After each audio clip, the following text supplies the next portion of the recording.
Hello and welcome. Today we will be reading Youjo Senki Saga of Tanya the Evil, Volume 1, Chapter 3, The Watch/Guard of the Rhine. Chapter 3, The Rhine Front. The sky over the Rhine front. Among the mages soared through it is Second Lieutenant Tanya Dagrachov. It always separates her from the others. It's that she's been ordered to fly solo. If anything separates her from the others, it's that she's been ordered to fly solo. Why was I given such orders? Because the higher-ups are idiots, she answered to herself. And I'm flying around the front lines alone. The whole sad story of how I was sent here can be told in 3 sentences. Perhaps this is unexpected for the Empire. But as someone hastily selected for deployment due to the higher-ups' lack of foresight, I can't really let it go as simply an unanticipated turn of events. I've learned from my experience against the Entente Alliance on the Northern Front that there's no cover in the sky. Clouds are about the closest thing you get. And as for defense, mages are lucky in that they're tough. But just because I'm resilient doesn't mean I'm immortal.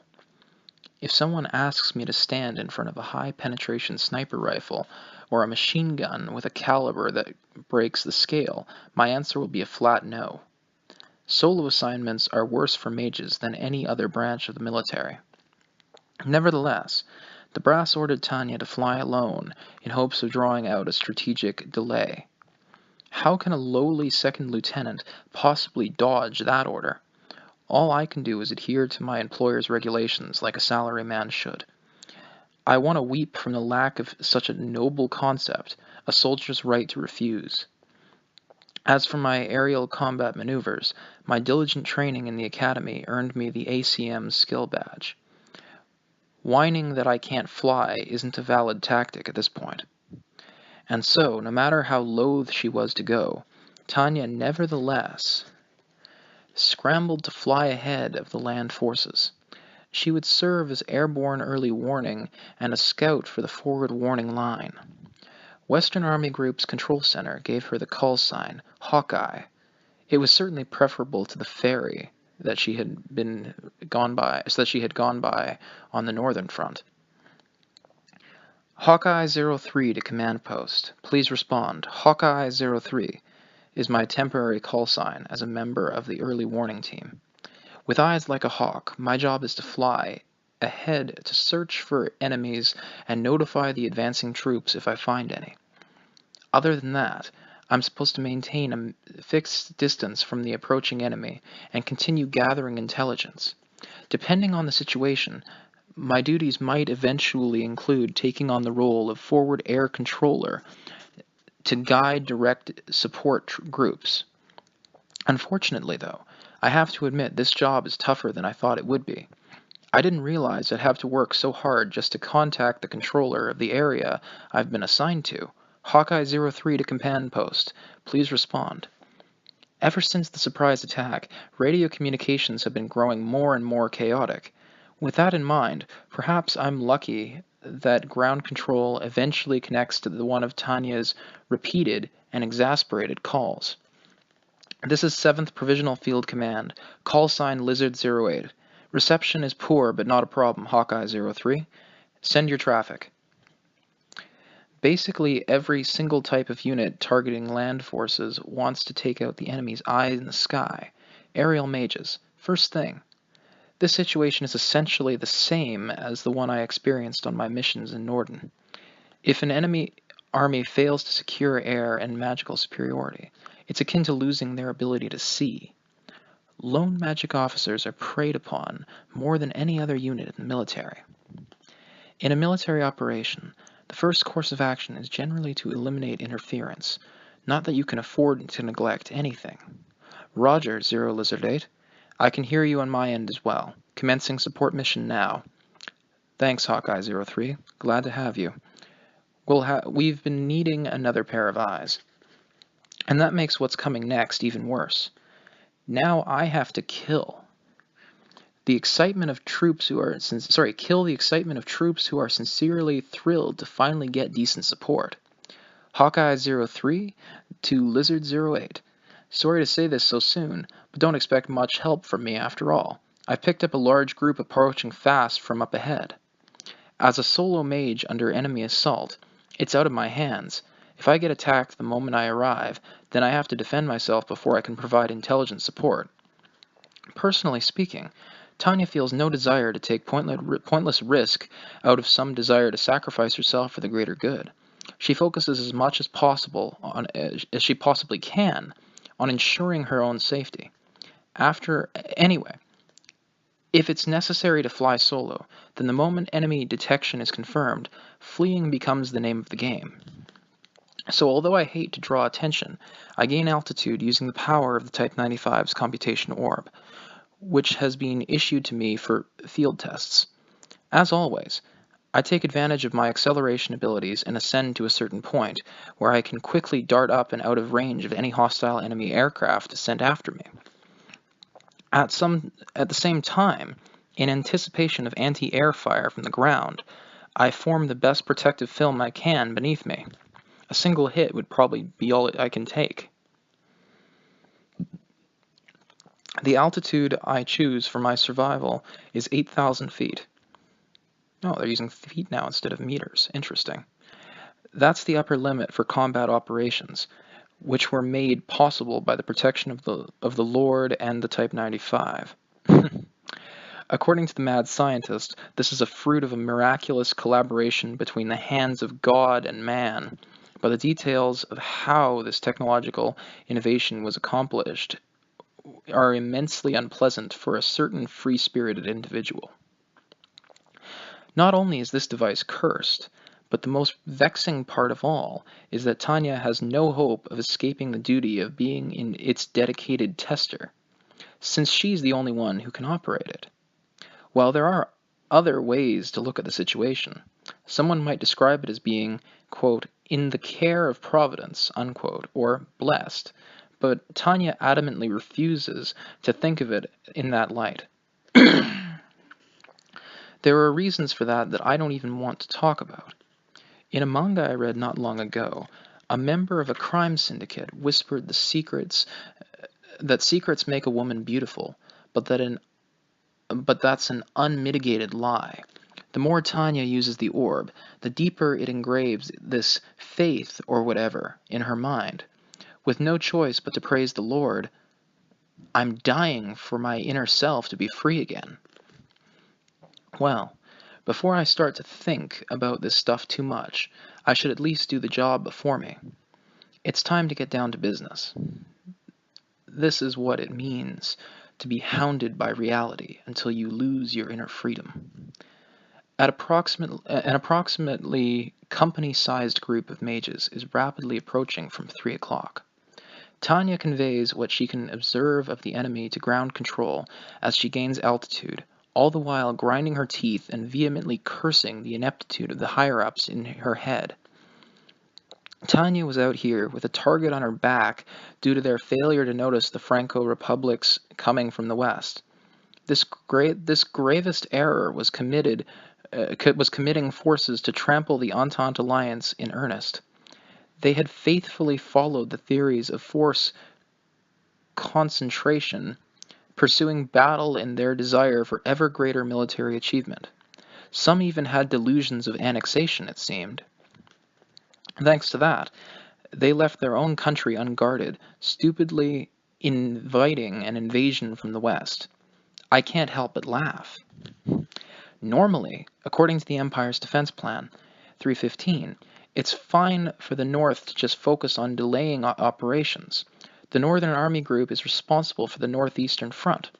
Lately, there's been an argument that they should support the Eastern Army Group against the Empire's primary potential enemy, the Federation.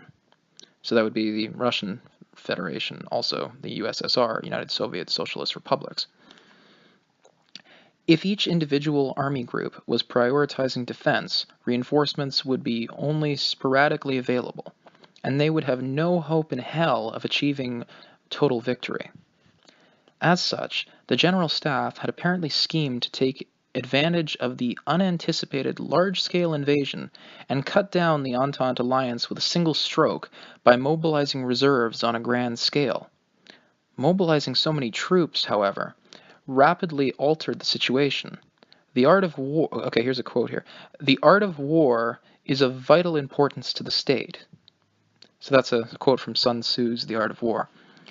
However, the Empire's foolhardy mobilization showed poor judgment at a time when established national strategy called for caution. Whether it liked it or not, its actions had provoked the surrounding countries. In the same way, the Empire hoped to proactively take out the Entente alliance to gain future national defense advantages. The Franco's Republic decided to take advantage of the opening and launch a preemptive strike of its own. Only an idiot could say they didn't see it coming. But clearly, idiots they were. To the Empire, the mobilization was surely meant to address the problems between it and the Entente alliance. The neighboring nations are nervous about the Empire's ever-present interest in increasing its military might. However, and consider the prospect of a break in the encirclement terrifying. Not to mention, the Franco Republic to the west is unable to overlook the Empire's overall goal. The long smoldering border disputes and territorial issues between the two have erupted into localized wars on multiple occasions in the past. The chains binding the cornered empire are beginning to loosen, and what if the master isn't home because he's out trying to pry them off? Fully aware of the gap between its own military strength and that of the potential enemy, the Franco's Republic believed that it could not miss this opportunity. Ironically, it did the exact opposite of the Empire, with its huge debate roaring about whether or not to break from the existing military strategy. In the Franco Republic, they had no choice but to go on the offensive to ensure the effectiveness of their own strategy. I've also got a battalion-sized ground unit at 1 o'clock. Also, multiple unidentified aircraft are approaching fast. That's how Tanya had ended up flying, forced to use this new orb she doesn't even want, while facing swarms of incoming hostile mages. Lizard 08, roger. Take immediate evasive action. The relationship between the Empire and the Franco Republic is such that they both have a fairly good idea of the cards in each other's hands. Naturally, the Franco Republic can predict that the Empire will confront the encirclement via interior lines. As a result, its defense strategy focused tightly on how to defeat the interior line strategy of its potential enemy. The solution is quite simple. Before the Empire completes its large-scale mobilization, the Republic's core standing army would storm and subdue the Empire's western region, the source of a great deal of its industry and military power. That would drastically cut down the Empire's war potential. The Republic's strategy also includes taking action if the Empire invades a third nation. Strictly speaking, the Republic's position gives it no choice but to frame all its actions as responses to the Empire. If the leaders let the situation be, they would eventually have to contend with an Empire free of northeastern pressure. As such, they have to act now while they can still gain the upper hand. Oh, I get it. From a purely historical perspective, it's possible to say that the Northern Front will be decided in one blow. It would really only take a second. Anyone with common sense, even an amateur, could clearly see that the war is going to end soon. The Entente Alliance's resistance wouldn't amount to anything, and it would be forced to surrender to the Empire. That snapshot of the future is too realistic for the analysts to be flawed, but a specialist would have told you it wasn't quite right. A few months is a bit fast for a country to fall into ruin, but strategically, it's also far too long to have your main forces tied up. In a few weeks, mobilization would be complete, and the troops would be able to march in great numbers. Under those circumstances, an offensive would become a seductive option for the Franco's Republic. It's akin to the Empire's conviction that it could use the northern theater to break the fetters that had kept it bound to their defensive policy. For years, the Franco Republic is equally confident that, with this one move, it can eliminate a significant threat that has been plaguing its fatherland's national defense for far too long. The Empire is prioritizing victory in the Northern Theater. In other words, the higher-ups are insisting that it is a strategic decision. Really, they either foolishly failed to foresee this scenario, or it did occur to them, and they underestimated the probability. The war has been recklessly directed in the first place. The stupid radio stations and newspapers were celebrating the sweeping victory on the Northern Theater with Drek-like. Okay, I don't even know what that word means. Drek-like. Okay. Quote, "This is the Empire's secret plan to avoid a multi-front war, and the roar of artillery heralds the birth of a new world order." End quote. And now, thanks to the sudden attack, they're slinging daily propaganda about the diabolical Franco's Republic, but the people on the front lines didn't care about the propaganda. That's only good for making jokes about the brass to kill time in the trenches. They want to yell. If you can afford to broadcast propaganda all the way to the front, get more men and supplies over here. They're the ones in trouble if the higher-ups keep arguing about causes and ideals instead of facing reality. It looks like the Vanguard mages have spotted me. They're still coming up fast. Reality is cruel, but also simple. The forces in the Western Theater are basically a punching bag until the main forces return. The Empire has reached the limit of its resources. The proof is the special deployment of the instructor squad from the forces at home and the evaluation unit that assesses the practicality of pre-production models. Really, the instruction and research-oriented units are meant to improve the overall quality of the army from the rear, not to fight on the front. Sending them in is usually a taboo that only a nation nearing its end would violate. Of course, these units are universally skilled, which makes them great problem solvers, and that's why, with the nation in a panic over the unexpected development, Tanya got thrown from the home front research lab to the front lines. Lizard 08 to Hawkeye 03. We'll send reinforcements immediately. Hawkeye 03 to Lizard 08. I'd appreciate it, but I wouldn't hold my breath. Tanya acknowledges as she promptly begins to withdraw. She's allowed to run this time. No need to tough it out. Leaving this airspace. Hawkeye 03, good luck. Out on the battlefield, incoming reinforcements might seem like a ray of hope, but I know all too well from both personal experience and history that they are more often than not. But I know all too well from both personal experience and history that more often than not, they don't make it in time. It's the epitome of stupidity to count on unreliable backup and risk one's life with wishful thinking, so I give my undivided attention to retreating. Hawkeye 03, roger. The hand I've been dealt is discouraging, but I know I need to confront reality, even if it makes me reluctant enough to pull a face. The impatience and conflict in Tanya's blue eyes resembles that of a philosopher yearning to explore the wisdom of humankind. The groan that slips from her adorable mouth is that in that immature voice. Her indignation at the unfairness of the situation embodies the innocence of a child. Tanya Digrachev's worries are quite simple. She's angry that the duties dumped on her exceed her pay grade, and she's distressed by her evil workplace that fails to comply with safety regulations. She would accept the existence of unions, and she wishes with all her heart for the creation of labor laws. My, isn't that an about-face? Anyway, part of the issue is my personal conflict with the Army's goal-oriented rationale. Armies generally supply aviation personnel with high-calorie diets as a means to relieve fatigue and maintain the concentration necessary for withstanding consecutive days of intense combat. And that's great. In the Empire, too, mages and pilots have to be provided high-calorie diets.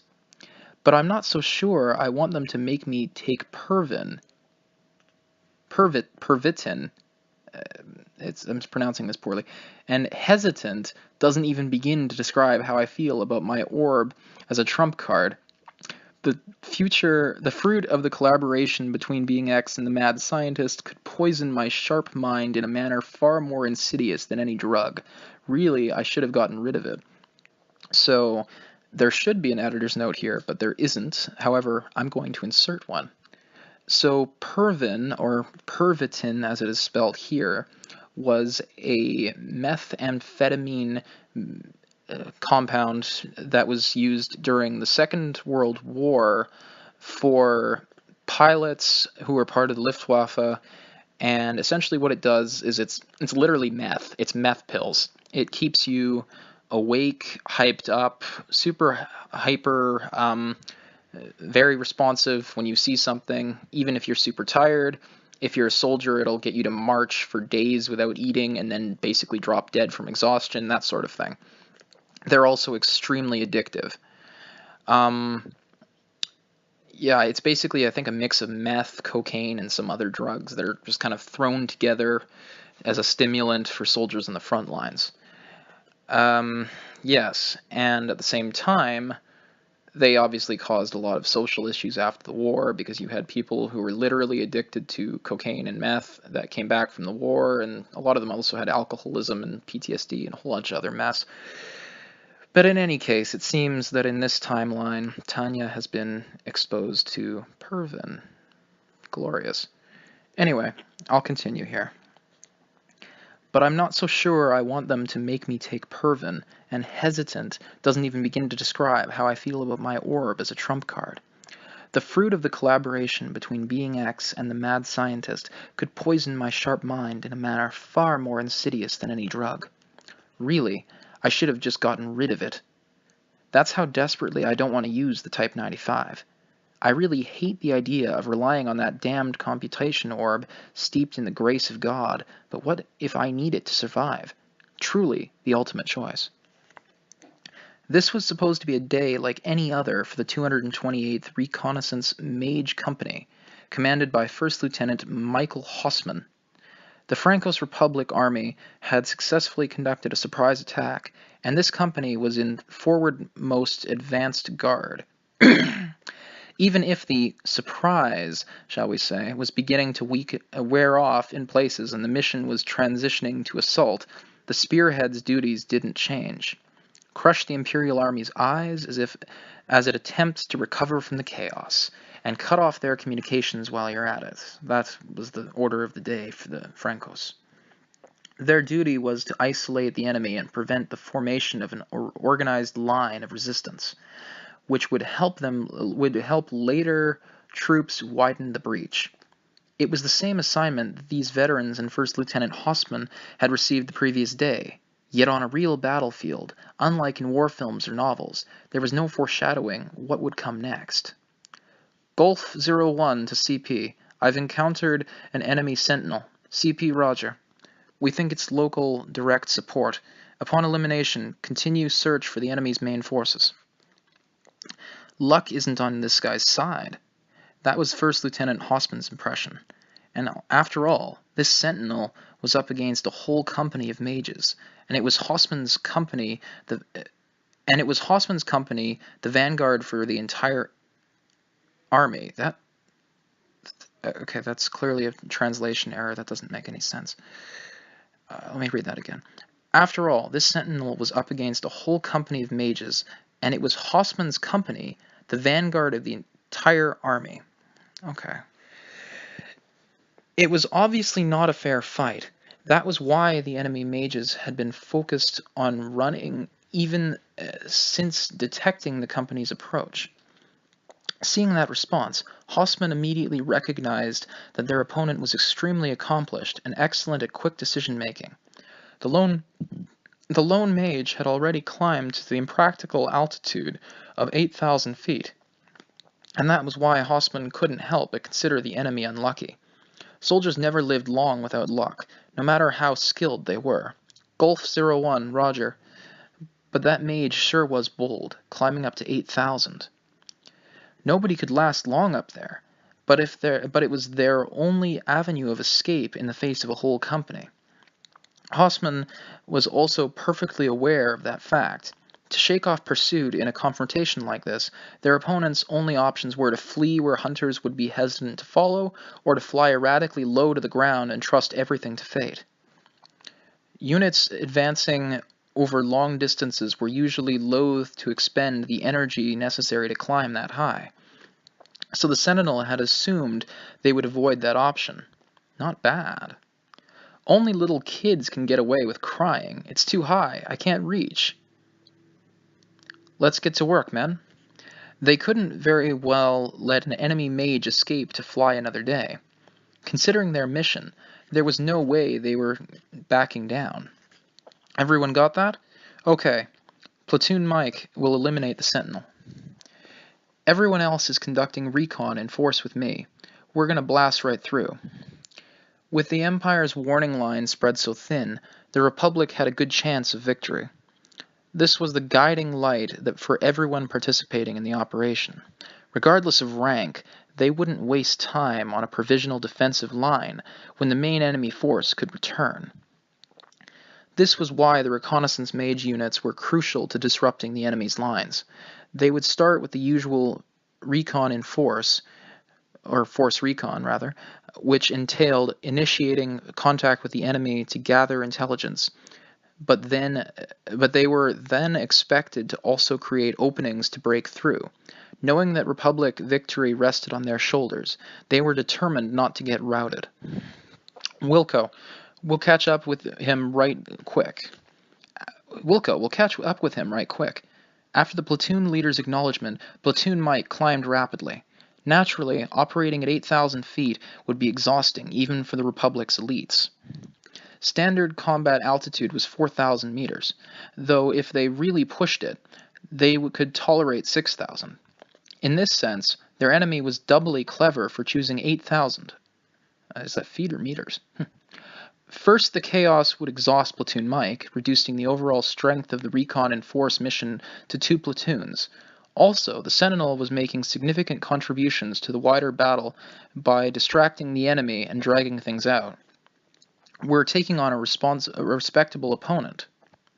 Engage, Fox 01. Fox 01. The silence of First Lieutenant Hausman's thoughts was suddenly shattered by radio contact from one of his men. As company commander, he followed the call for long-range magic formula fire. Basically calling in air support. At the same time, the enemy soldier in front of them performed a new maneuver after realizing that escape was impossible. The bandit abruptly circled around to rush Platoon Mike as if descending upon some prey. Apparently, the lone mage was taking the offensive. Fox 02, Fox 02, I can't believe it. He dodged that. The confused voice of his subordinate on the radio contained both surprise at the enemy strike as well as the shock of his shot missing. As Hausman speculated about their enemy's intentions, the distance between Platoon Mike and the mage shrank considerably. Hausman was in some somewhat removed position, but when he confirmed the platoon had cautiously began combat maneuvers, he was certain they were on top of it. Was the enemy trying to squeeze more time out of them by engaging at close quarters? As a tactic that could be employed immediately, it wasn't a bad choice. But Unit Mike was a platoon, not a company. The coordination of a platoon was too tight to easily disrupt, and the difference in their combat potential made it hopeless for one mage to take them on all alone. Hausman respected the courage and resolve, but it was a reckless maneuver. Enemy incoming! Disperse! Disperse! That very moment, Platoon Mike spread out to shift to a formation more suitable to close combat. Their objective was eliminating the opposition's eye in the sky to support follow-up Republican attacks. Their plucky opponent couldn't have known it, but the Reconnaissance Mage Company's mission had been all but accomplished the moment they made visual contact. Take out their eyes. If they do that, if they were held up for a bit, that would be fine. 3 rounds of interlocking fire. Get your formulas ready. Nail them. Fox 03, Fox 03. The the coordination and skill of Hosman's subordinates were textbook ideal, as they deliberately kept from some distance in order to intercept the charge and maintain crossfire. The enemy mage had entered the line of formula bullet fire. Even if he had superior speed, Hosman's men were ready and waiting. It wouldn't be hard to nail him. But what happened next was something no one could have predicted. It was definitely a direct hit. Regulated fire of military-grade explosive formulas, which could easily strip off a mage's protective film and even chip their solid defensive shell, had hit the target dead on. Fox 03, shit, the bastard's so tough! The moment the formulas in the multiple bullets activated, the flames should have swallowed up the enemy mage for sure.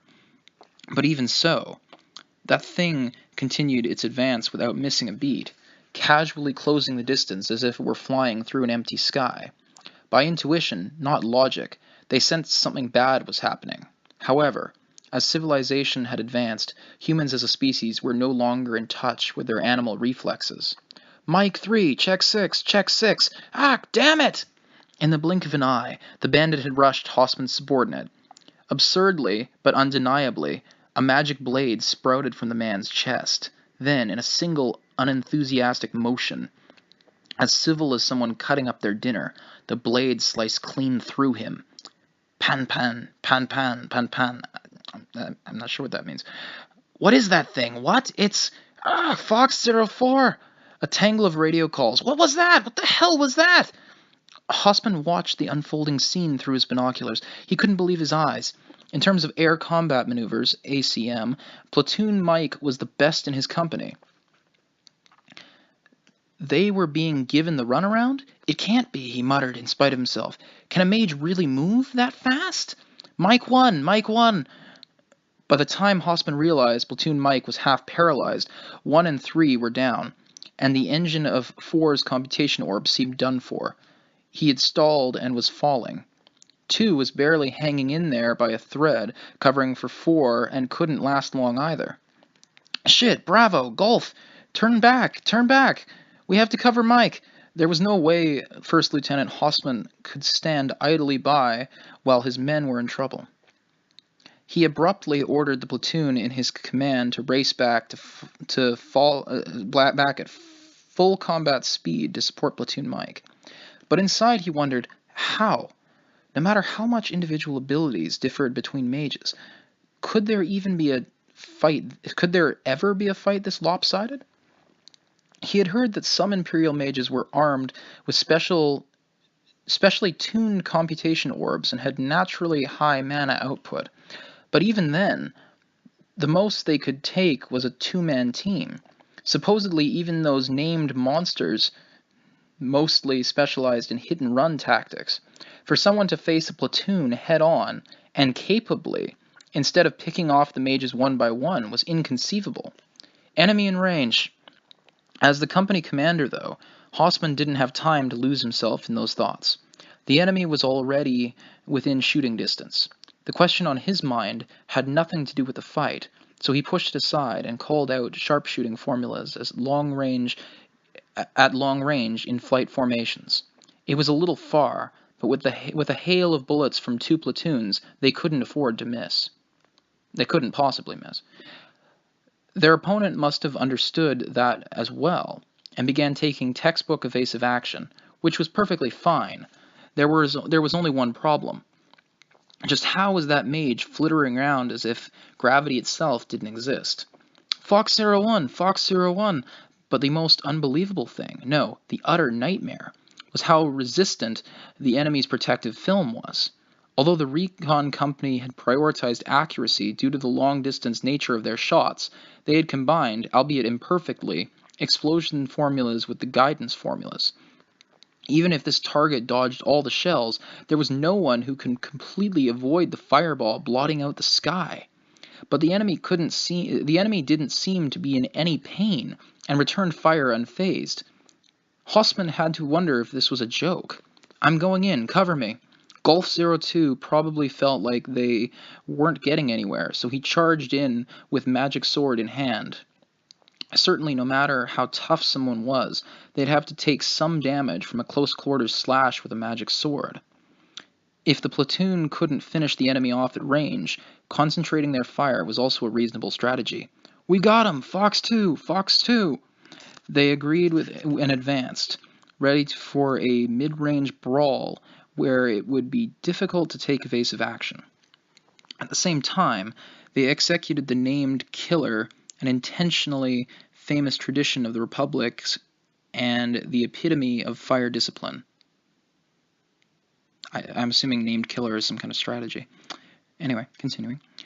The support fire was 6 sharpshooting formulas and an explosion spell as a smokescreen, and they all made a direct hit, or rather, it should have. He's still fine? Of all the ridiculous Golf 02, break, break! The enemy mage was still up and running, even after the combination of restraining and enveloping mid-range fire.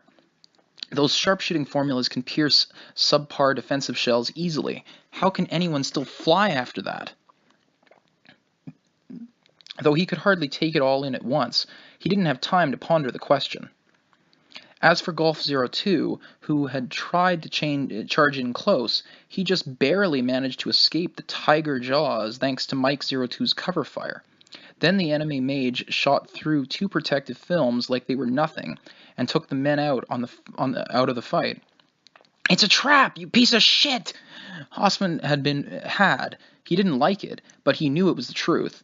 Evading by climbing to 8,000 feet was a trick to divide our forces. Common sense says combat maneuvers are impossible at 8,000, but that's been proven false. We walked right into this. My men are being taken out one after another, and it's all my fault. Chewing his lower lip, he was having trouble swallowing his fury at the deaths of his subordinates, but he understood the situation they were in. He knew it all too well. They had encountered a monster, an unknown named mage. "Mayday, mayday, mayday! We've encountered a new type of enemy. Shit! And they said this would be easy. Golf 01 to CP. This is an emergency. Tally 1 unknown named, requesting reinforcements and permission to RTB." RTB is return to base. Okay, continuing. Imperial Army Technology Research Lab Board of Review. When building a new weapon, it wasn't enough to simply implement the latest technology. Production cost, maintainability, and mission-capable rate were all matters of life and death. Even so, many elements were difficult to evaluate without using the weapon in actual combat. To the general staff, the fighting with the Francos Republic that had broken out in the West was a horrible disaster, but to the Type 95 development team, it meant a highly anticipated chance to try the orb out on the field. The engineers eagerly awaited the results en masse, and the Type 95 proved itself. It blew far past their expectations. How did the battle go? Very well. 6 downed, 3 defeated, 3 missing. According to the observer squad, it's incredibly doubtful that the 3 who went missing will make it back to their base alive. They had assumed it would be impossible after all. The experiment had only succeeded thanks to a miracle. But the test run had yielded surprising results. The Type 95's achievements were worthy of all the praise the elated technology personnel were heaping on it. They could hardly stop grinning. Of course, the skill of the user made a big difference. Second Lieutenant Degrichov certainly had the skills of a Silver Wings Assault Badge recipient. But that alone shouldn't have been enough to overcome such a disadvantage and get such impressive results. She basically took out an entire company by herself. She didn't defeat all the mages, but she had still repulsed the whole unit. She was overwhelmingly superior in a fundamental sense, nothing more. The theoretical values had indicated possibilities, but she had made them real. Yes, to think it's come so far. From a common sense perspective, the results could only be described as incredible. The orb was nothing short of revolutionary. This technological innovation opened the door to a whole new universe of combat. Right, judging from its record at Elenium Arms, I was expecting it to have major issues. The officers who had questioned continuing development were now commenting in wonder, almost self-deprecating. They had been so worried about this thing, but when they saw what it was really like, the results were so good that all previous failures could be forgotten. If it could perform this well, everything was fine. They could even lower the cost via mass production. Oh, it's had issues all right. The tech department grandly threw a bucket of cold water on them and their admiration. They understood operations feeling all too well. They were excited by the revolutionary technology. So they were hoping for a revolutionary improvement in quality. But unfortunately, it was all a fantasy. They had to wake everyone up from the dream. What do you mean? It's achieved far more than we had expected from a solo flyer. Right. This thing could change mage combat as we know it. Certainly. The Type 95 has achieved stellar results. That was a fact. In terms of performance, it was in such a league of its own that you could call it a next-generation orb. That was made possible by quad-core synchronization. The quad-core engine's demonstration of mana fixation in actual combat and the possibilities inherent in that were enough to make operations drool. After all, the technology to stabilize mana and store it like bullets was of immense tactical value. The ability to freely use stored mana effectively removed the barrier of mana capacity. My understanding is that all the worries and criticisms raised in the past have been proven false in combat, a general staff officer muttered. Really, the achievements spoke for themselves. Quad-core synchronization made quadruple output a reality, increasing combat potential to a whole new level. After seeing the technology was usable, operations had to have it. We only have one successful case. The project has been a huge failure unless we say the goal was simply to verify the technology. But engineers didn't deploy the Type 95 in order to convince the Army to adopt it. They just wanted to see what kinds of issues would come up in actual field use.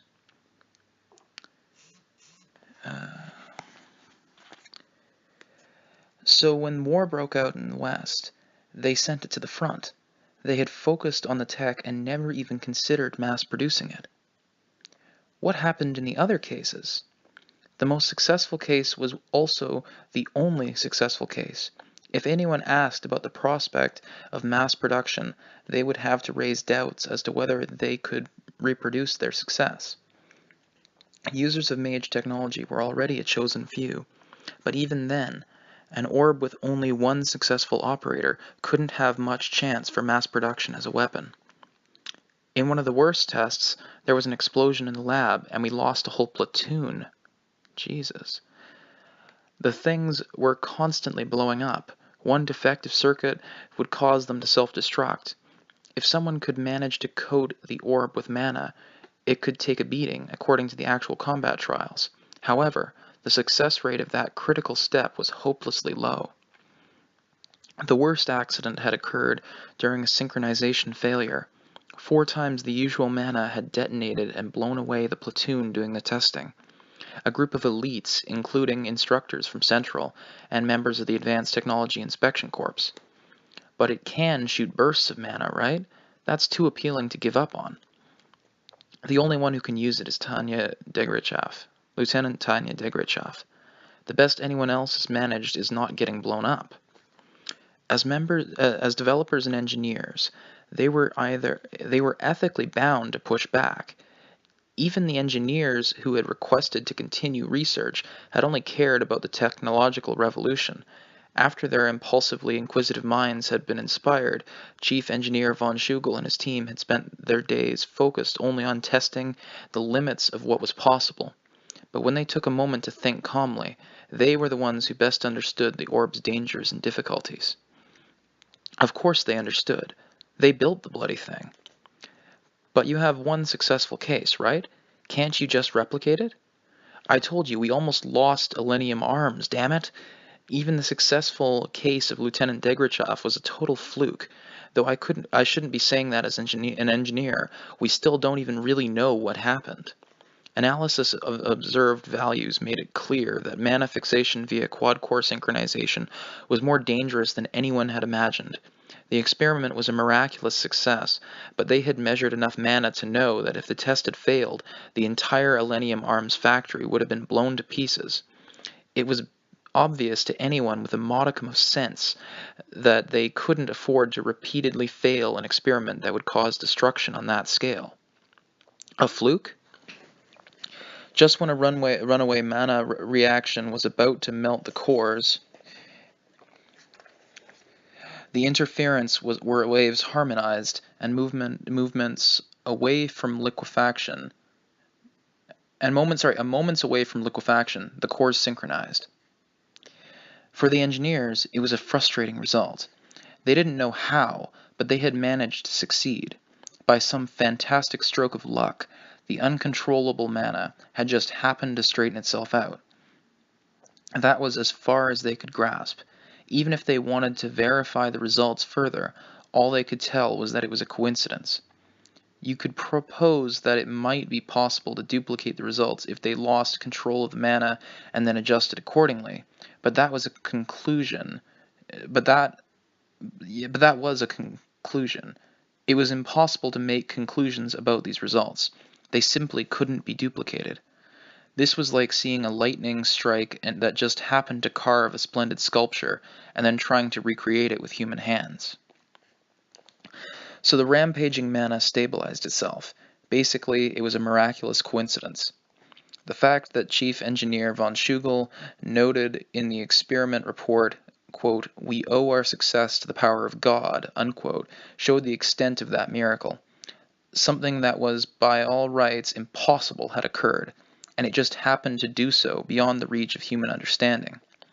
Even Chief Engineer von Schugel, who created the Type 95, had given up on continuing development, saying, quote, "Going any further would be blasphemy, an insolent act in defiance of God," end quote.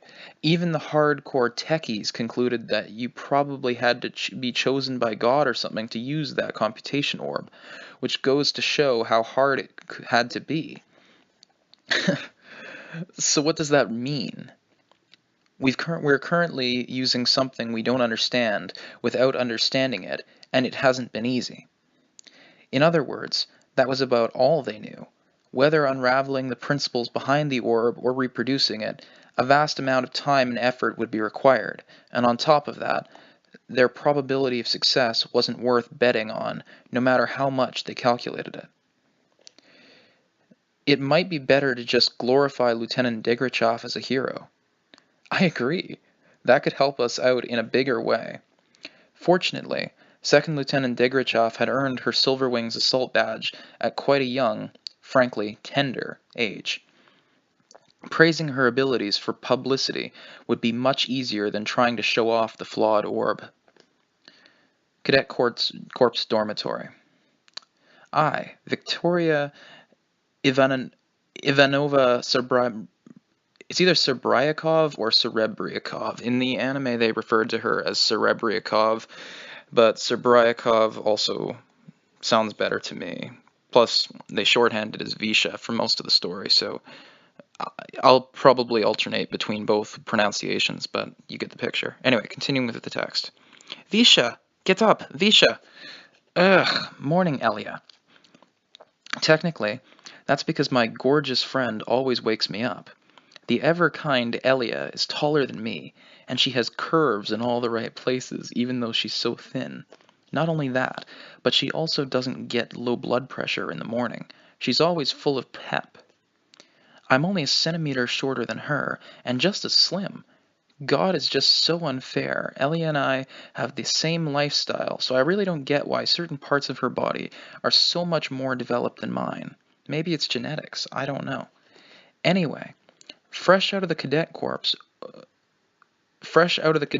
wants to stay sound asleep. Anyone fresh out of the Cadet Corps wants to stay sound asleep in their warm beds as long as they possibly can. That's because one of the only fun things about cadet school is staying up all night chatting with your dorm buddies. Elia is one of the girls who really loves it. I go to bed before her pretty often. But then she always gets up earlier. How does that make sense? I guess it's just one of those differences between people. I can't do anything about it, no matter how hard I try. I probably sound like I hate my good-natured friend, but really I don't. In general, joining the Cadet Corps is voluntary. but anyone eligible to become a mage is basically forced to enlist and thrown into the fray. So this unlucky cadet was bound by the strictest rules and continually chewed out by demon drill sergeants. Of course I blamed God at the time, but I couldn't stay mad when I'd met such a great friend. Sadly, my time with my good buddy is scheduled to end today. It hasn't sunk in yet, but today we'll be assigned to our respective combat units. I hope we end up together, but that's probably too much to hope for. It's less like we're wearing our uniforms and more like our uniforms are wearing us, but we're still real soldiers. For whatever reason, fate gave us magical potential. And so we become Imperial Army mages, pride of the Reich. Well, technically, we're newbies. Before I knew it, I was tossed into the dormitory of the Western Army Group as a reinforcement for the Rhine front. My duty as a soldier is to serve indefatigably in the West as a shield for the beloved fatherland at this crucial juncture, or something to that effect. I'm an imperial subject too, I guess, so I do think maybe I should fight for my great country, but it doesn't feel quite right. Maybe that's only natural, since I was born in lovely snow-white Moscova. Well, the hazy remnants of my memory are just a torrent of red, which isn't very fun. My parents turned to relatives for help. We thankfully managed to escape the country, and that's my story. I was too young to really remember much, but I might be lacking qualifications compared to Imperial soldiers actually born here. That said, I'm so grateful to my aunt and uncle for taking me in. I'm second grateful to God for giving me my daily bread. Let's eat. Our diet here is different from the rear, but I already got used to it to the less than fresh vegetables and the canned goods you tend to find at NCO mess halls near the front. On the first day, I cried because the food tasted about as awful as combat rations, but lately I've been enjoying it just fine. Visha, did you hear that the platoon you're assigned to is getting a new leader? Mealtime is fun since we get to chat. Given the circumstances, it's no wonder we're interested in discussing our assignments. Really? Isn't that kind of a weird time to add a new platoon commander? It's definitely true. Elia, calm down. Of course, so much for the chatter is gossip. I hear that once you get to be a veteran, you can catch wind of your own assignment and your buddies, and I bet it's true. But as you might imagine, mages fresh out of the cadet corps, mere NCOs, can't tell right from left in the army. Still, I'm interested in my assignment, and my friend has an uncanny ability to overhear things. But seriously, we're supposed to be reinforcements. Would they really make a whole new platoon on the front lines? At a time like this? Logically, no, but this has to be true. Visha, I heard personnel officers talking about it. I do wonder where Elia just happened to hear all this news. It isn't like they're elementary school teachers chatting about their classes. Would officers from personnel really discuss assignments in front of other people? I shouldn't overthink it. Elia, sometimes I wonder if you're a ninja or a spy from the Far East. A woman has her secrets, Miss Serebrikov. Well, whatever. So do you know where this new platoon will be deployed? Oh, so it's not a new platoon, but a replacement for one that got wiped out. You'll be okay, though. Supposedly the leader is a veteran with silver wings. For a second, I don't understand what she just said.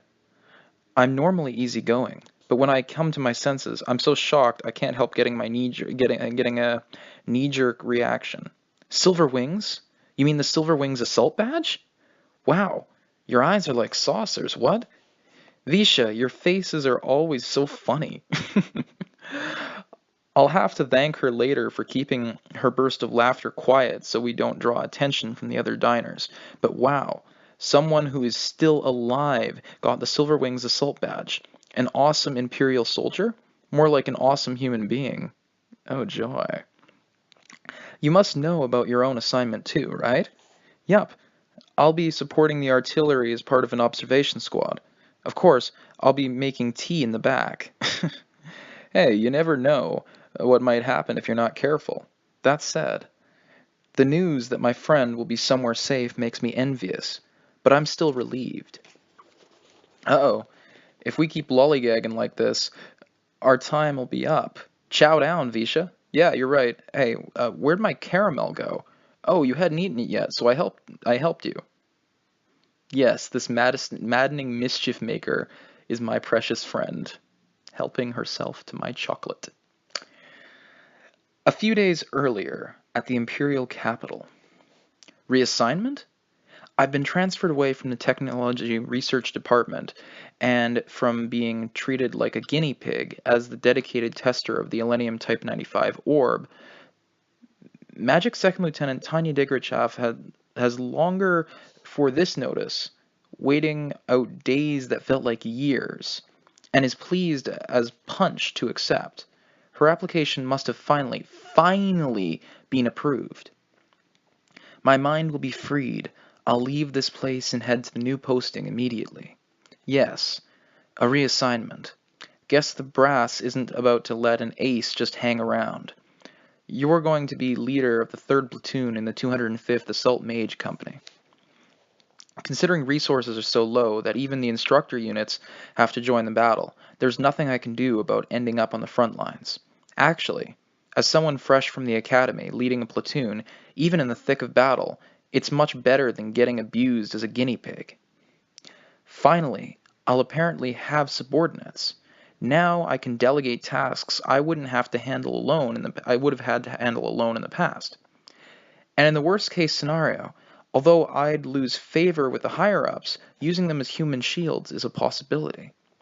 I mostly hope they aren't incompetent, but either way, this is a cause for celebration. And congratulations, Lieutenant. It's not much compared to the Silver Wings, but in recognition of your recent achievements, we have decided to award you the Aerial Assault Badge. Thank you, sir. Tanya gives a cheerful salute and smile that makes her look like the little girl she is. In high spirits, I return to the dormitory and set about packing luggage. Of course, soldiers don't have many personal possessions to begin with, but even though she's biologically female, Tanya feels that clean and neat is good enough for clothes. In fact, her uniforms are the only clothing she has. Since none of the existing sizes fit, she just has to apply for clothing allowance and get them made to order. Tailored uniforms. Wondrous. It takes less than an hour to pack my officer's bag. I briskly tell the manager of the dormitory, where I am staying during my temporary assignment, about the transfer. I show him my orders and thank him personally for taking care of me while I lived here. With that, my moving preparations are complete. Then I head straight for my designated unit. These are frontline orders. They require me to forego annoying social obligations like farewell parties and instead take up my position as quickly as possible. Hence, after receiving permission to fly from the Air Defense Identification Zone, I immediately take my bag and race across the sky towards the designated rendezvous point. Fortunately, though the Army is facing a crisis, this is still only moving between bases in the rear. The short flight ends without incident, and less than 2 hours after my departure, I arrive and present myself to my new company commander. Magic Second Lieutenant Tanya Degorichov, leader of the 3rd Platoon of the 205th Assault Mage Company, reporting for duty. Thank you for coming, Lieutenant. First, allow me to welcome you. I am Company Commander 1st Lieutenant Ichlin Schwarzkopf.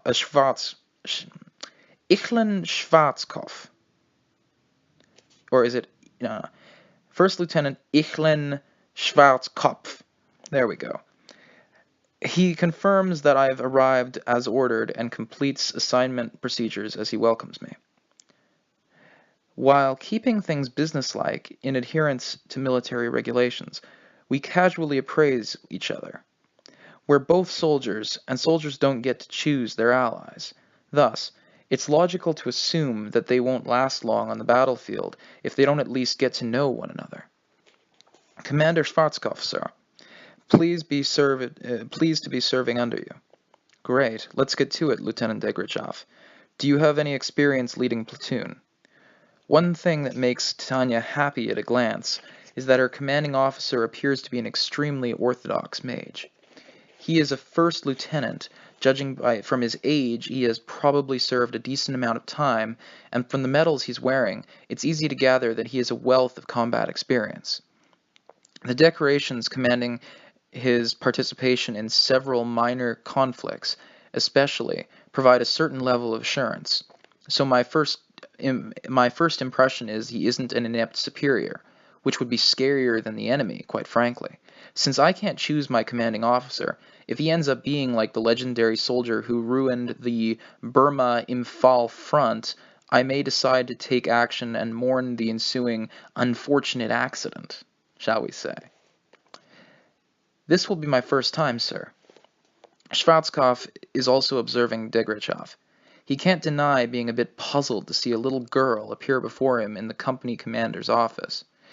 All he has heard from above is that they would send him a mage from an instructor unit at Central who has combat experience on the Northern Front.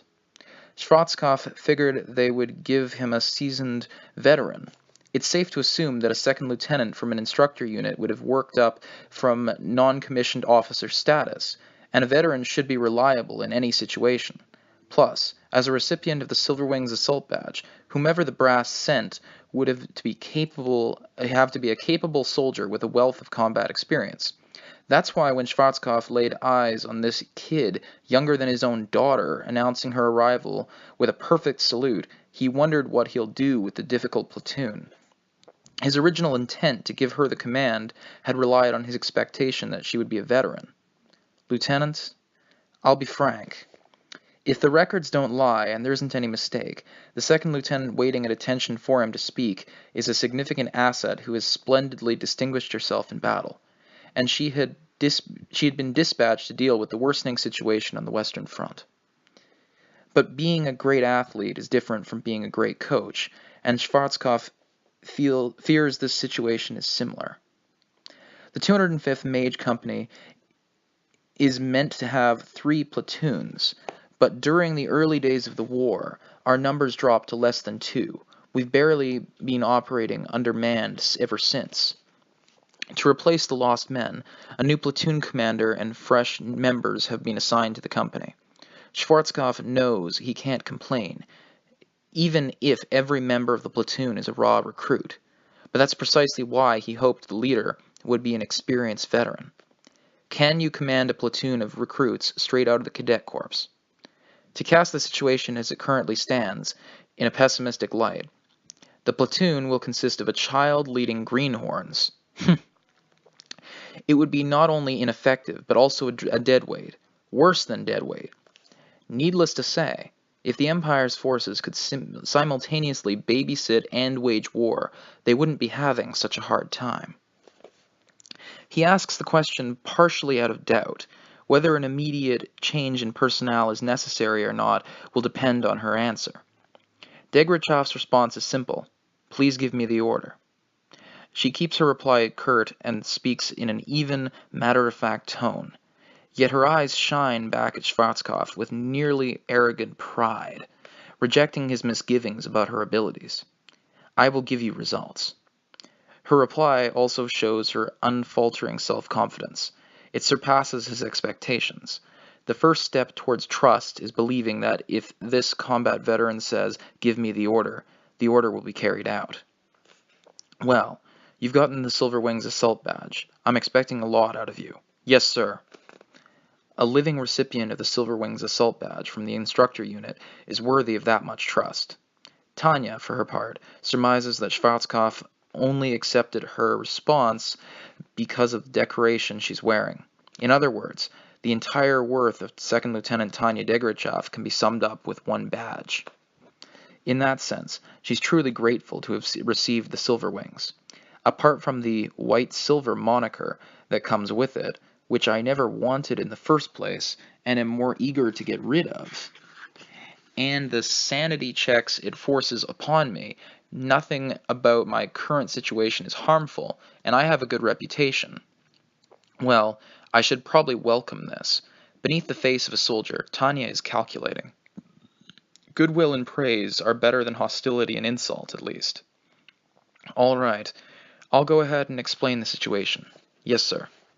Having gotten more or less good impressions, they decide for the present to trust each other enough that they can focus on their respective jobs. Next, it's some time for work. As you know, the Great Army's main forces are urgently being reorganized and assembled. The Empire has fallen into disorder in the immediate aftermath of the Franco-Republic's surprise attack, but overall, it's mostly held its own in the early battles. That doesn't change the fact that the troops are under pressure, but the national defense policy calls for interior line strategy. In that case, though it's true the Western Army Group has received reinforcements, 4 remaining units at Central, they have completely fulfilled their duty of delaying the enemy. While that is the case, it will take some time to reach the Western Front. That's only one problem. The reserves and standing troops, who are supposed to be the counterblow, have all been invested in the North. The top general staff members wanted to resolve the Norden issue with one final push, but the original national defense plan is falling apart. All the Western Army Group can do is hope that they arrive soon, but we have to assume they will take a while. Originally, the plan called for Central to send 3 divisions within 24 hours of mobilization orders, including 1 Imperial Guard division as the vanguard of the invasion, and within 72 hours, 7 more divisions to follow. Okay, I'm going to reread that. Originally, the plan called for Central to send 3 divisions within 24 hours of mobilization orders, including 1 Imperial Guard division as vanguard, and within 72 hours, 7 more divisions to follow. Within a week or so, the Great Army itself would invest an overwhelming force, 20 divisions of their dignified regular troops, and enough reserves for 60 divisions. That's why the Western Army Group never imagined a need to slow down the enemy on their own for a month. And of course, since they don't have the reinforcements for the plan, even if they only fight to delay, they'll have to do it in a way that minimizes their casualties. The only plan the Western Army Group had prepared is a defensive battle limited to large-scale resistance.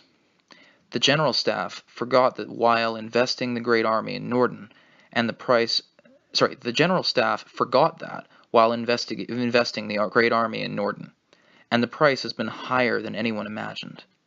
The fact that the higher-ups have mobilized the instructor units in an attempt to establish a Western defensive line shows how panicked they are. They even sent out the Elenium Type 95, a military secret that wasn't supposed to leave the lab until under the pretext of continued evaluation with Tanya. Really, they just wanted the muscle. They were getting desperate. Perhaps the rapidly changing war situation gave them no choice, but if they're in such miserable turmoil that they can't prioritize confidentiality, there's no way they can carry out the defensive plan as it was originally envisioned. The Great Army, the main Imperial attacking force, was deployed to the north in its entirety due to an error in strategic judgment. Even if it only took a short time to reorganize and redeploy the troops, that was far too long from a military perspective. How is assembling the Great Army going? It's obvious that their difficulties stem from the lack of a plan for this unforeseen need to deploy troops. Even a minutely calculated operation is difficult to execute without hitches, so handling this situation off the cuff seems nigh impossible. Inevitably, the current pace of assembly is not ideal. In this situation, the delay of reinforcements and ensuing impact of the front are matters of life and death for the Western Army Group, as well as critical concerns for the Imperial soldiers who have to suffer the brunt of the attack before the Great Army arrives. Not good. They're short of vehicles in the north, so they need about 2 weeks to redeploy the units to the west. Schwarzkopf seems to doubt they'll really be only 2 weeks late. Experience has taught him that headquarters always gives optimistic estimates when it comes to the number of reinforcements and their arrival time. Redeployment sounds simple enough, but it involves more than just reorganizing the units and setting up a new chain of command. The units need to be replenished and resupplied before they can go anywhere. It's no easy feat. Just transporting an army consumes vast amounts of resources, not only fuel and supplies, but also intangibles such as a soldier's energy. They get tired out there.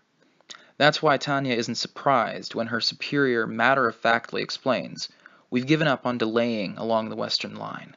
We're switching to mobile defense." Once you determine that buying time won't cut it, adopting a mobile defense strategy is a natural step. Normally, you would base the troops in rear locations that are reinforced against long-distance enemy artillery, and use the distance you withdrew during the delaying battle for defense in depth.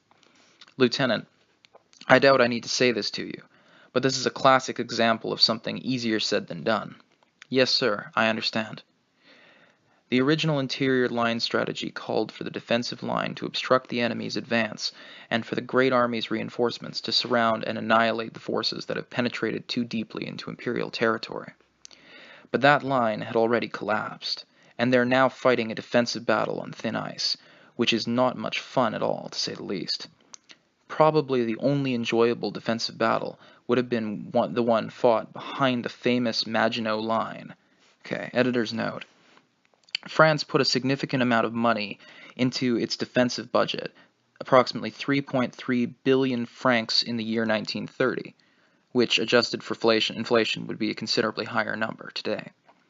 To construct this defensive line, the sad thing was that Germany went around, they did that to construct the, Maginot Line. France put a significant amount of money into a defensive budget, in brackets, 3.3 billion francs in the year 1930, close bracket, to construct this defensive line. The sad thing was that Germany went right around it, so the units holding it were unable to participate in the war in a meaningful way. Though they did bang up jobs securing the Maginot Line, the enemy chose to go through the Ardennes and Low Countries to wallop them. What a pitiful fort. It's a classic example of how even a great idea needs great execution to be any good. So, yeah, the long and the short of it is they bypassed the Maginot Line by invading Belgium, which in our timeline brought the British into the war because they had an alliance with the British. But that's not the case in this universe, so hypothetically that could still work. But again, Plan 315 and the Schlieffen Plan are related in this as well. Now, returning to the text. Maginot Line. Here we are. Probably the only enjoyable defensive battle would have been the one fought behind the famous Maginot Line, perfect for shut-ins. You could have just holed up in it and waited for the war to end. To Tanya, this is a problem that goes deeper than a strategic level failure. If you're planning on fighting using attritional containment tactics, then it would probably have dawned on you to tighten up your borders and with forts instead of going for a strategy that will fail before the fighting even begins. If command actually assumed that the Franco Republic would be content to overlook the threat of their exterior line strategy collapsing upon the defeat of the Entente alliance, that naivete would leave Tanya dumbstruck.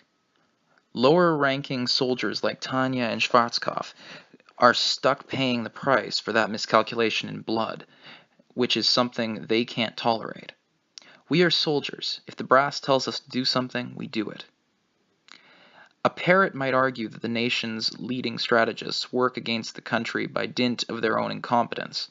Tanya doesn't house even the slightest intention of dying for the empire.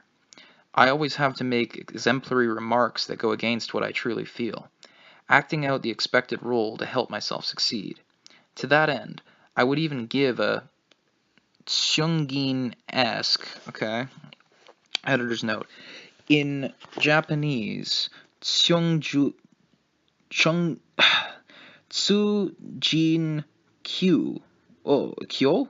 Tsujin-kyo, a joke about the awful tactical planner Masanobu Tsuji.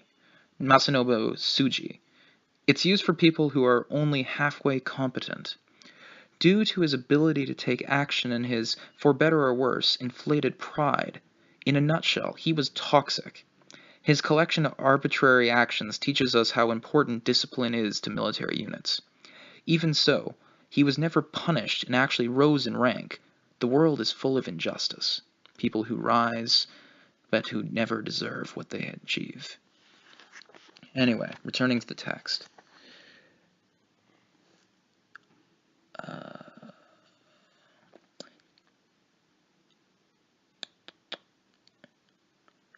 To that end, I would even give a Tsungen-esque speech, though I despise his incompetence. If it came down to it, I would even shout, patriotism is not a crime. I can blather about those things as naturally as breathing, and that plus Tanya's doll-like appearance is enough to suggest my patriotism to anyone listening. Most importantly, the majority of soldiers detest the idealists throwing around words like patriotism and brave loyalty in the rear. But to them, on the front, the sentiment of loving one's country is sacred. Combat veterans who've earned their praise in the field swear to defend their country. In extreme conditions, they treat that vow as a declaration of faith. Faith not in God, but in the state. Quite right, Lieutenant Degrichov. Thus, the model imperial soldier is one who's indifferently completes their missions in adherence to mission-oriented war doctrine. And those qualities are praised. Good. Back to the topic at hand, then. Yes, sir. We must at least be able to tell that I'm not inept. With a deep sense of satisfaction, Schwarzkopf is able to relax a bit. The situation is unpleasant, to be sure, but he's a good asset. He has to take units that were mobilized at the last minute with no clear strategic direction and fight a defensive battle. He's lost a great number of his already harried troops. The replacements are deadweight recruits, and their leader is a little girl? For just a moment, he feels like looking to the heavens in despair, but for Schwarzkopf, the mere fact that Degrichov is an officer who can get things done makes her one of his few valuable resources. Age be damned. The 205th Assault Mage Company has been selected as a mobile strike force in the mobile defense battle. Schwarzkopf and his company's skills fighting and finessing during the initial battles have landed them on the mobile strike duty. Their job is to rush around putting out fires, and it will require playing more roles than ordinary units do. We are the linchpin of this counterattack. That's a big responsibility for us to share. I look forward to seeing what you're made of out there. Thank you, Lieutenant. I'll do my best to protect the fatherland. Tanya looks at Schwarzkopf with his innocent blue eyes and speaks of noble ideals and contributing to the nation with her childlike lips. I'll read that again.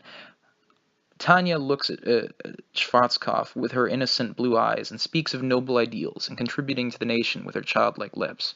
Of course, Tanya's words don't have an iota of sincerity. I just know it's a line someone in her position should say. Tanya knows how awful the trenches are, even if my resources are war films and books from another universe. So she's happy to be a counterattack reserve instead of stuck in one of them. Certainly, holing up in some field works fortified with reinforced concrete seems like the safer option at a glance. I can understand why amateurs would think that. The invention of the machine gun gave defense the advantage, and to anyone who knows that, the defensive position is unquestionably strong. No one ordered by General Nogi to capture Port Arthur with swords would hesitate to make an accident happen. Humans are much frailer than concrete and iron. At the same time, it's important to remember that the base at Port Arthur was destroyed by heavy naval artillery. Fortifications on a battlefield have the fatal structural flaw of being immobile. History teaches us that no matter how sturdy the fortress, before siege artillery, it is nothing but another target. Given the previous point, Tanya knows that being part of a mobile unit out in the field, where they can run anywhere they need to, in a pinch is safer. Even a mage can't attack a well-defended stronghold at close range and get off easily, but I also know that a stronghold will get pummeled by artillery and fall in the long run. And I'm also aware that attacking the enemy vanguard is safer, if only in comparison, since they'll be exhausted from breaking through the defensive line. Thus, Tanya makes false declarations of loyalty, while the only thing she truly welcomes with joy is her assignment. Raising her chances of survival even just a little is undoubtedly a happy occurrence. Great. Any questions? Yes, sir. Will we be sorting from the defensive line of the rear? Defensive line or the rear? There's one point worth bearing in mind. Mobile strike forces come in two types. One is positioned in the rear and responds quickly to seal enemy breaches. The other sets off for a forward position to catch up with the enemy around their backside. The difference between the two is whether you can kick back and relax as counterattacking personnel in the rear, or have to dig trenches and build fortifications while under the constant threat of enemy bombardment. They comprise two completely different environments. Of course, the unit that has to seal the breaches will take some damage, since they do have to charge up in the front lines. But generally speaking, the act of launching a counteroffensive in the first place usually means they get to enjoy numerical superiority. In other words, I won't need to worry about being sent on counterattacks if the situation is overwhelmingly bad. Rejoice, Lieutenant. We shall be on the forwardmost line. What an honor. This is the worst. Mobile strike personnel on the front, meaning they would have to defend the line and double as distraction during the counterattack. No number of lives could be enough. If she were defending from a trench, she could use the nearest people as human shields, but she couldn't do that if she leaves the lines to be a decoy. Piercing the enemy with the guys from the rear might sound great, but we would only be glorified targets. I never doubted that would make you happy. We may also need to help defend the strong points, depending on what the situation calls for. As expected. Should I be happy? I'm not thrilled that my ominous hunch was right on the money. As a way to hone my crisis management skills, this assignment won't be bad, but I would rather never have needed to use them. So we'll prioritize mobile strike operations, but also support the defensive line? That's correct. Am I supposed to just accept my fate? Let myself be exploited as part of the mobile strike force after being stuck on the line? There should be a limit to how much you can overwork someone. I'd like to demand better working conditions, or at the very least an increase in base pay. Of course, I don't have any problem with performing duties covered by my contract, but this is a bit much. I'd like to be adequately compensated. However, our mission isn't to eliminate the enemy, just to repulse him. We don't need to bend over backwards to surround and annihilate them. This is the worst. Assembling the Great Army must be going rough. Oh, you can tell? If we make our only objective to delay the enemy forces and don't adopt a mobile defense aiming to exhaust them, then we won't last long enough. Even the stupidest, freshly minted officer could see that. They couldn't possibly conduct a successful delay defense along the whole huge front. Without using a mobile defense strategy to exhaust the enemy's forces, it would be impossible to suppress the enemy. Things are so dire that the Empire would have to risk allowing raiders to get through at one location and attack them there. At least they would be organized, so it probably wouldn't be as much of a disaster as the latter days on the Eastern Front in World War I. But I still have to brace myself. That's one way to put it.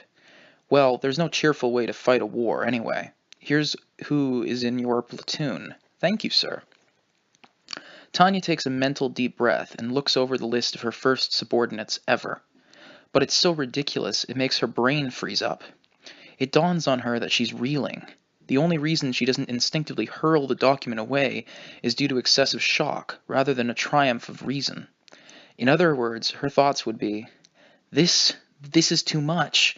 My understanding was that there was a general lack of key personnel in the Western Army Group, and that because of this, the only replacements we could get for the 3rd Platoon were rookies with 0 experience. But I have to correct myself.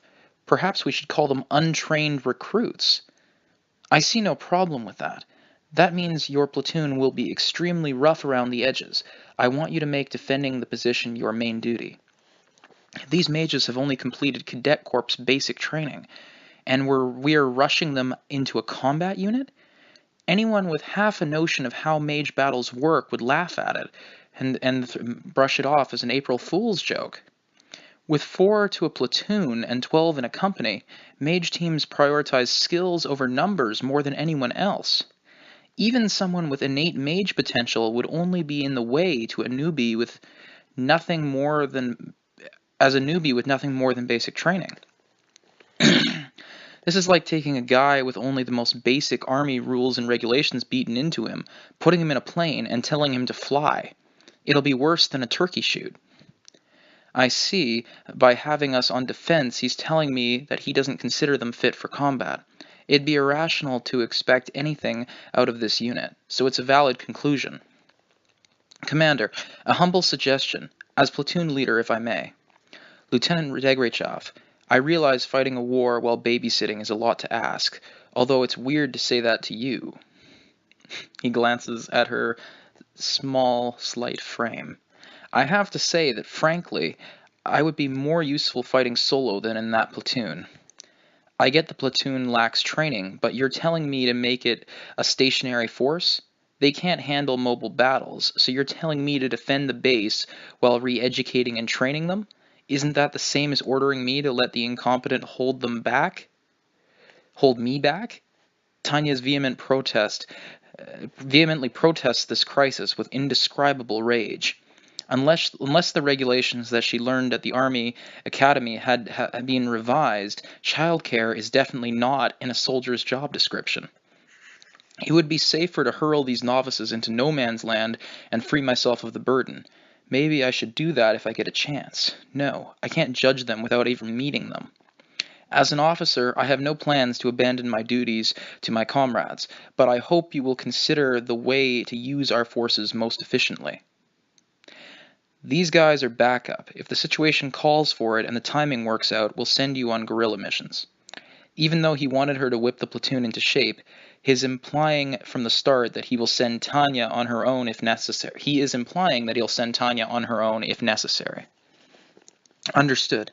Are we permitted to abandon our position if need be? Regrettably, we can't pull back the lines any further, so we have to hold it. Commander says we can choose victory or Valhalla. Okay, editor's note. Valhalla, the place where the souls of those who fell in battle join the souls of past heroes. In other words, having to choose between victory or Valhalla means choosing to win or to die. Most will end up in Valhalla anyway. Valhalla is also basically the de facto heaven of the Viking religions of Northern Europe. Anyway, continuing. Victory or Valhalla, is that even a choice? It's just a roundabout way of ordering us to die on the line. No, it's not even roundabout. It's just narcissistic bullshit. Why should I die for other people? If someone wants to die for me, that's their prerogative, but forcing me to die completely violates my free will. Freedom reigns supreme. We can be democratic, nationalist, or even imperialist so long as I'm free. So please, stop issuing war bonds. Financing the war by printing bonds under the assumption the empire will win just guarantees hyperinflation no matter how the war ends. Win or lose, I can only imagine the future will be a barrel of fun. How utterly unpleasant. The sarcasm in her voice was very clear. Splendid. Both options sound great. Fantastic. Then I'll introduce you to your platoon. Okay. Time to greet my allies in this miserable war. If they happen to be in the right place at the right time, I might even use them as human shields, so I have to expect a lot out of them. And so, though neither of them wanted to, the young lady and the little girl would slurp the same sludge and nibble biscuits so hard they had to chip them apart with bayonets before they could eat them, fighting side by side on the Western Front under a shower of shells. My first impression of my superior, Imperial Army Officer 2nd Lieutenant Tanya Degrechav of the Western Front Mobile Strike Army 7th Assault Group 205th Assault Mage Company, was vampire. Her skin was so white she looked sick, and her sharp eyes seemed to loathe the sun. It was quite a shock. The first time I saw her, First Lieutenant Schwarzkopf had ordered us to assemble, and as we were standing by, a little kid who looked bizarrely comfortable in her uniform showed up. She couldn't have been a student from the Cadet Corps. She wasn't even old enough to enroll. The cap sitting atop her messily tied hair was far too big for her. Any normal soldier who saw her wearing the rank of second lieutenant would have done a double take. When the company commander introduced her to us, though, I didn't feel like anything was off about Lieutenant Degrichov. I couldn't quite explain it, but it was like she fit right in. Still, the moment she turned her icy, cold eyes on us, like we were objects to be appraised, I shrank from her in spite of myself. People might laugh at me for being afraid of such a little kid, but those eyes reminded me of the way a cat looks when it's playing with a mouse, which creeped me out, to say the least. Just like Elia had said, Lieutenant Degrichov was a veteran ace who had earned numerous decorations for her distinguished service, not the least of which was the Silver Wings Assault Badge. She had a thick aura of battle around her, and her face was almost doll-like. It was so pleasant to look at. Vacant blue eyes, blonde hair tinged dark gray. Maybe it was partly because we didn't get much sun on the Rhine front, but I noticed in my head that she looked just like a vampire. She urged us, in a calm, businesslike tone that left no room for misunderstanding, to state our rank, name, and where we last served. And I felt, just a little bit, like I wanted to get out of there. The Cadet Corps had a simple method of categorizing cadets. The Army knew very well that volunteers and conscripts wouldn't be on the same wavelength, even if they trained together, so they divided the mages into two classes from the start. Battalion C was expected to eventually train as officers at the academy, and Battalion D would just complete their compulsory service. My two platoon mates were elites for Battalion C. Corporal Kirst von Walchorf from Idalstein Battalion C, 1st Company. Corporal Harold von Fist, also from Idalstein Battalion C, 1st Company. I gave my rank and my name after the two Cadet Corps volunteers. I didn't wish I had volunteered exactly, but it was sort of a bummer to say I was drafted right after people who announced that they had offered their services to their country. I couldn't just not care like Elia. I was thick-skinned enough to just laugh it off. Oh God, why must you torment me? Corporal Victoria Ivanova Serebriakov from Adalstein Battalion D, 3rd Company. You could say I felt a bit out of place as the only conscript. I mean, Corporals Kirst and Harold were volunteers from the same company. If we did things the usual way, that meant the two guys with experience working together would be buddies, and I'd get paired with the platoon leader. That was why I was thinking, as I reported, that it could be great if I didn't get chewed out for being a slow, lazy draftee, so I was momentarily stunned by what the second lieutenant said next. You have my respect for fulfilling your obligations, Corporal Victoria Ivanova Serebriakov. It'll be tough, but do your best to survive. Unexpected words of encouragement, and from an officer I was convinced was so cold, with those eyes more warlike than any I'd ever seen. For a second, I couldn't understand what had happened and froze. Meanwhile, then to the fellows who enlisted of your own free will. Since you volunteered, you better not die after Corporal Serebriakov and me. Her calm tone hadn't changed. She didn't raise her voice, but the words she spoke with that emotionless expression were incredibly heavy. First, I'll make one thing clear. The Empire doesn't have the time or resources to support inept officer candidates. In fact, doing so would be counterproductive. She was different from all the drill sergeants. The way she talked, it was almost like she was a different species of imperial soldier. Her values ran counter to the ones that had been pounded into me since I joined the army. It'd be a different story if you were forced to serve against your will because the nation needs you. But you're the ones who got in line to don the uniform of the fatherland, so contribute accordingly. If you're too inept to do that, then die. She must have said all she wanted to say to us speechless, frozen recruits. After telling the company commander that was all, she immediately kicked up outside because we were still just standing there. Before we knew it, though we'd only just arrived, we'd been hurled into the trenches and were getting showered with periodic deliveries, shall we say, of ordnance from the Republican Army. What awaited us there was a re-evaluation of our basic skills as mages. We learned that not only were we not earning our salaries, we were worse than garbage. Having been thus straightened out, Corporal Kirst and Harold became rebellious, but they weren't disciplined outright. Key word, outright. After the company commander and the second lieutenant mentioned that they simply couldn't take care of them on the front lines, the pair were assigned to the rear. After that introduction and a bit of action, I became Lieutenant Degrachaf's buddy as the sole member of her platoon, and we grew together, and we flew together. Meanwhile, the two other cadets were transferred to a better position. They were double promoted and assigned to defend the company's base in the rear. They could stay safe inside a pillbox as reserves and prepare for the counteroffensive. One thing I learned while flying, though, was that, for artillery, an immobile pillbox is nothing but a sturdy target. It was when we received orders to flank the Republican unit trying to breach the line, while we were under suppressive fire by their supporting heavy artillery.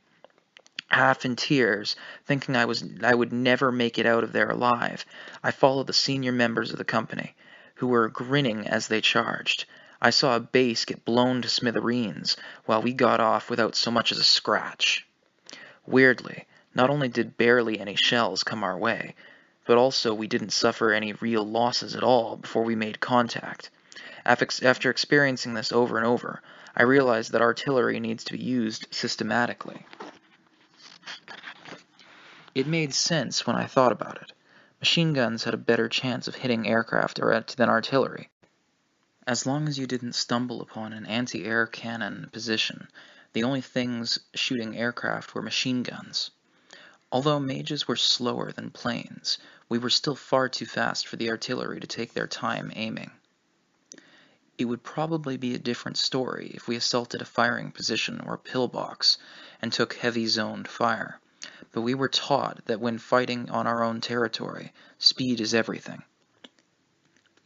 I was lucky enough to learn from Lieutenant Degrachav and Schwarzkopf that the more experienced you get as a mage, the more suspicious you get about defending a fixed position. In short, artillery is the god we must trust on the battlefield. It's also the god we should never anger. You can't survive unless you make this god your ally and learn how to avoid its iron hammer. Maybe that was why my leader is a dyed-in-the-wool believer in firepower, the perfect embodiment of non-negotiable mobile warfare, and then a mage after that. The only faith she had rests with artillery. Could soldiers, by nature, a group of realists, believe in God? Her answer to the question was pretty interesting. When I wrote to Elia about it, she wrote back, "Then I am the war goddess in charge of divine will." That answer was like her. It made me smile. She had a way with words. We had eyes and ears, so the devout believers crouching on the front line, in the trenches, and in gun nests, were promised the divine revelations of the artillery. With the contribution of the observers, we could call for fire to break up an enemy charge or bombardment, depending on the crisis. It reminded me of Elia, smiling about her easy job where she would hang out and drink tea. But she was always the nurturing, helpful type, so I was sure her sense of responsibility kicked in and she was hard at work. Right before we went on an airborne assault, what the company wished for most of all was supporting fire from the artillery. Whenever we received orders to counterattack the Republican Army breaking through our defensive line, we attacked its flanks in sync with the artillery's fire to break up the offensive. I was used to battle now. My old job as a newbie was to follow Lieutenant Degrichav as she raced ahead. Ideally, we were supposed to be partners, but our commander laughed and said I still needed more training. Oh, praise be to God, his name is artillery. That's about right, isn't it? A wonderful sound? First Lieutenant Schwarzkopf beamed, praising the artillery as their shells rained down with perfect timing. Our taste in music seems a tad different. I'm only just able to get through these intense bombardments without the sound freaking me out.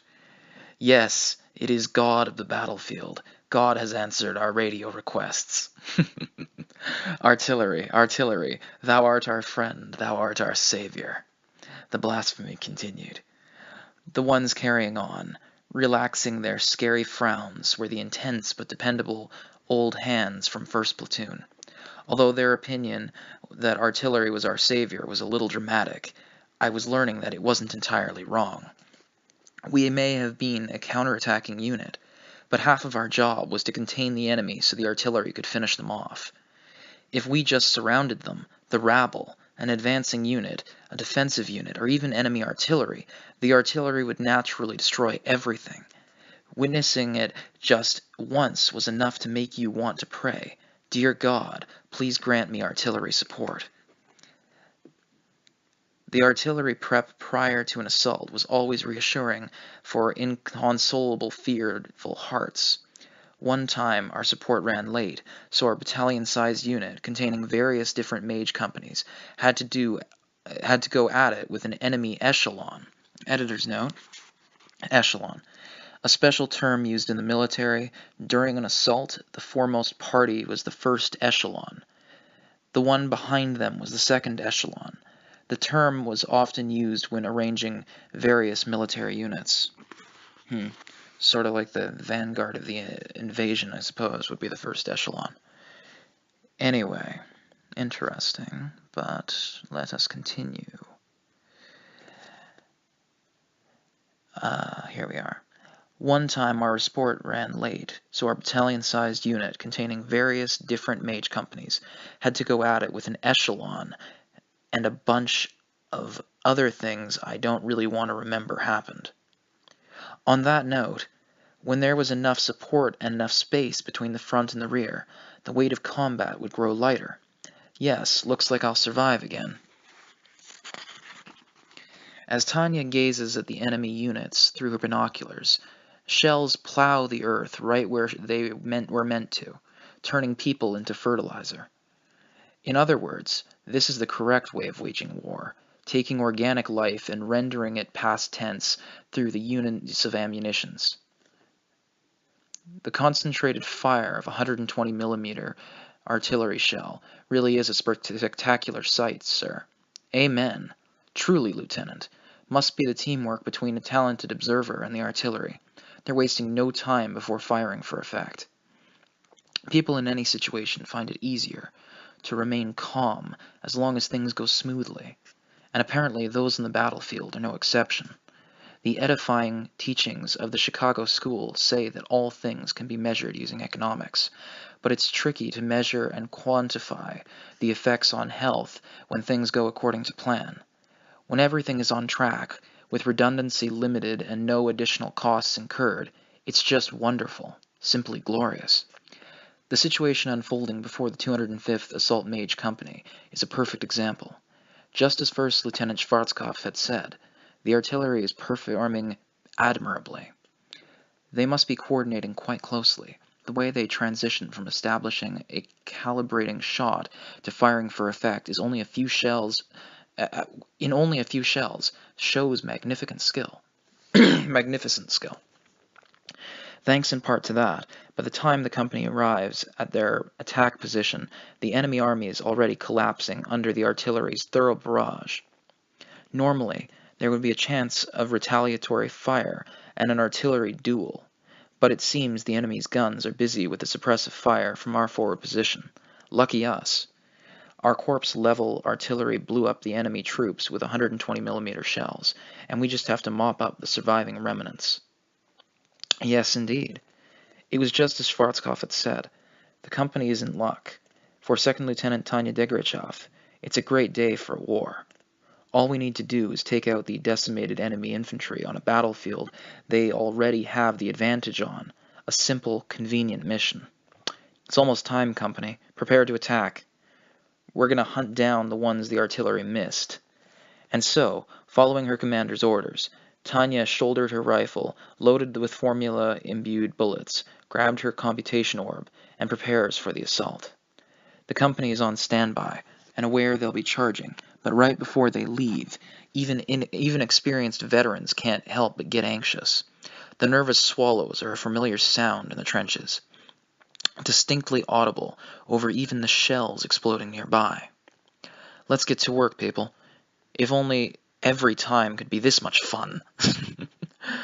For Tanya, being able to fight against the dregs of infantry ravaged by artillery fire under the lead of a competent officer like Schwarzkopf is great. Well, relatively.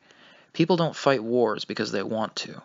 Asked if she considers herself happy, and you'd learn everything you needed from the string of expletives directed at Being X for hurling such a young, innocent child onto this random battlefield. Still, she had to be objective, so it wasn't a mistake to welcome a less awful situation. Lieutenant, don't be a picky eater, or you'll never grow any taller. Commander Schwarzkopf, I rather like having a smaller surface area, since it makes me less likely to get shot. You win, Lieutenant. That's the best excuse for being a picky eater I've ever heard.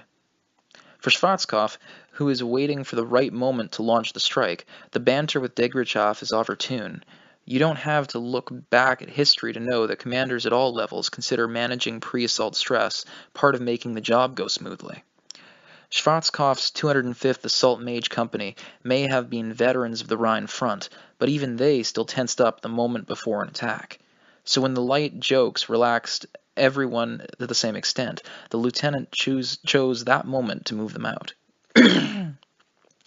He alerts the artillery units that they are launching the assault. Once he gets the go-ahead from control, the operation is a go. Okay, everyone. Don't let picky Lieutenant Degrichov hog all the good stuff. Thanking God that the company is able to remain calm and chuckle in the face of the enemy, First Lieutenant Schwarzkopf roars with a well-trained voice. Charge! On me! On me! Everyone soars from their assault positions and rushes the enemy troops at a reckless speed. To unprotected infantry, rapid approaching mages are a threat just as serious as artillery. Mages have protective films and defensive shells, so a few shots aren't enough to take them down. On top of that, they have no trouble unleashing firepower more intense than heavy weaponry. They are truly tough opponents. There are a limited number of ways to effectively counter those dreadful mages. One is grenades. If you're lucky, a mage will come into range, and that's it. The best way is to intercept them with a concentrated barrage of fire. Apart from that, infantry units just don't have many options. So from the perspective of the enemy army, whose command structure is already in disarray due to the shelling, even an undermanned company of only about 10 mages is a terrifying threat.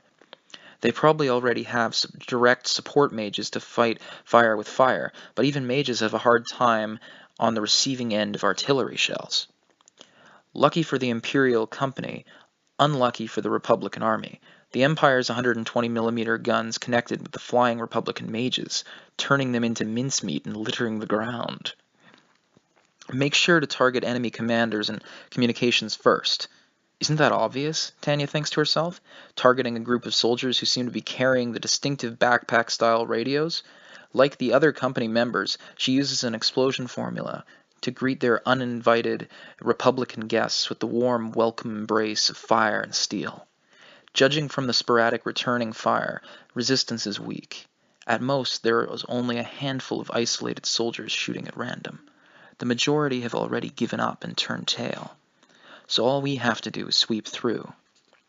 Normally, potential enemy reinforcements would be a concern, but this time, a mixed group containing another artillery unit and a mobile strike team have already taken care of them. The current mission is just mopping up the remaining infantry.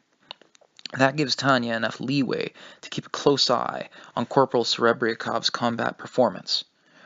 Whereas before she was only able to make sure her subordinate was still behind her, even under rifle fire, she never drops her defensive shell. Her maneuvers are still textbook, but compared to a month ago, she moves like a totally different mage. The amount of progress isn't half bad. I can't help but recall Lieutenant Schwarzkopf's comment that this is a combat exercise using the beat-up dregs of their collapsing enemy as targets. Actual combat really is the best training. And just think, not so long ago they were turning green and puking everywhere. It's amazing what you can do with a bit of training. Never underestimate human potential. Remembering that lesson once again, Tanya can't help but ponder the sacredness of human dignity and free will. For that reason, she pities the Republican soldiers. What an outdated mess their headquarters must be to have ordered them to charge into so much iron. It was demonstrated to the whole world 10 years ago during a conflict in the Far East between the Federation and the Dominion that iron dominates flesh. Okay, that's an interesting reference within the context of this universe. I'm not sure what they're referencing in our timeline, but we will continue and eventually it will likely be explained. Anyhow, this is the horrifying thing about people who lack initiative. No initiative basically necessitates loss to potential. So it's a sad irony that they took human resources that probably did have initiative, an abundance of human capital, and exported them to the Empire as mincemeat. It was to the point where I wanted to ask if they maybe shouldn't rethink a bit and recognize the value of the human capital according to the market principle. Unfortunately, everyone in the world is bound by contracts. As an imperial soldier, the relationship between Tanya and the Republican invaders is kill or be killed. It's fine and dandy for every country's propaganda to praise the noble act of dying for your fatherland. But I really wish people would understand the utterly obvious flip side, that they have to kill their fatherland's enemies too. In terms of precious human resources wasted, there's no greater crime than war, laments Second Lieutenant Tanya Degrichov, having just robbed several young people of their futures with a magic formula. Things just never turn out how you'd like, she thinks to herself, as her formulas mercilessly turn the fleeing Republican Army's soldiers into organic debris. The only word for this is wasteful. Even though it isn't her own country, Tanya can't escape the feeling that something is inherently wrong with squandering so many trained youths. Ah, I see why extravagance is the enemy, and that's in quotes, extravagance is the enemy. Of course, one of the ironies of history, in a sense, is that a certain country adopted that slogan and then wasted their human resources. Perhaps there will always be inept leaders frittling away in the lives of their most promising patriots. Geez, maybe I should focus a little more on the battlefield. Artillery plows, mages descend, and the infantry advances. I remember learning that on a nice afternoon when I would rather have been sunbathing than struggling to stay awake in a lecture on the history of warfare. But when exactly that was, I don't remember. Back in the Cadet Corps, the lessons seemed so ordinary as I sleepily listened, but once they became real life, it was horrible. Lieutenant Degrichov had this disheartened look on her face, but she still unleashed a swift, merciless storm of destruction. I was half impressed at her superb, superhuman abilities, and half simply stunned. It was all I could do just to fly after her, but she managed to handle even the enemies coming after me without taking a single hit.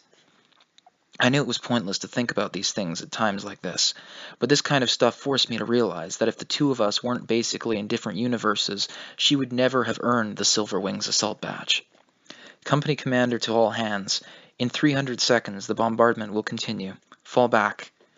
And then, at some point while I was spacing out, the scattered vestiges of the enemy forces had begun to retreat. The battle always ended while I was just flying for dear life. Naturally, then I had braced myself for the usual orders to pursue, so it was a bit of a relief to answer, Roger. Yes, relief. Relief that I wouldn't have to guiltily chase down the enemy and slaughter them like dogs. I was different from Lieutenant Degrichov, who could calmly nail fleeing enemy soldiers in the back with optical sniping or explosion formulas.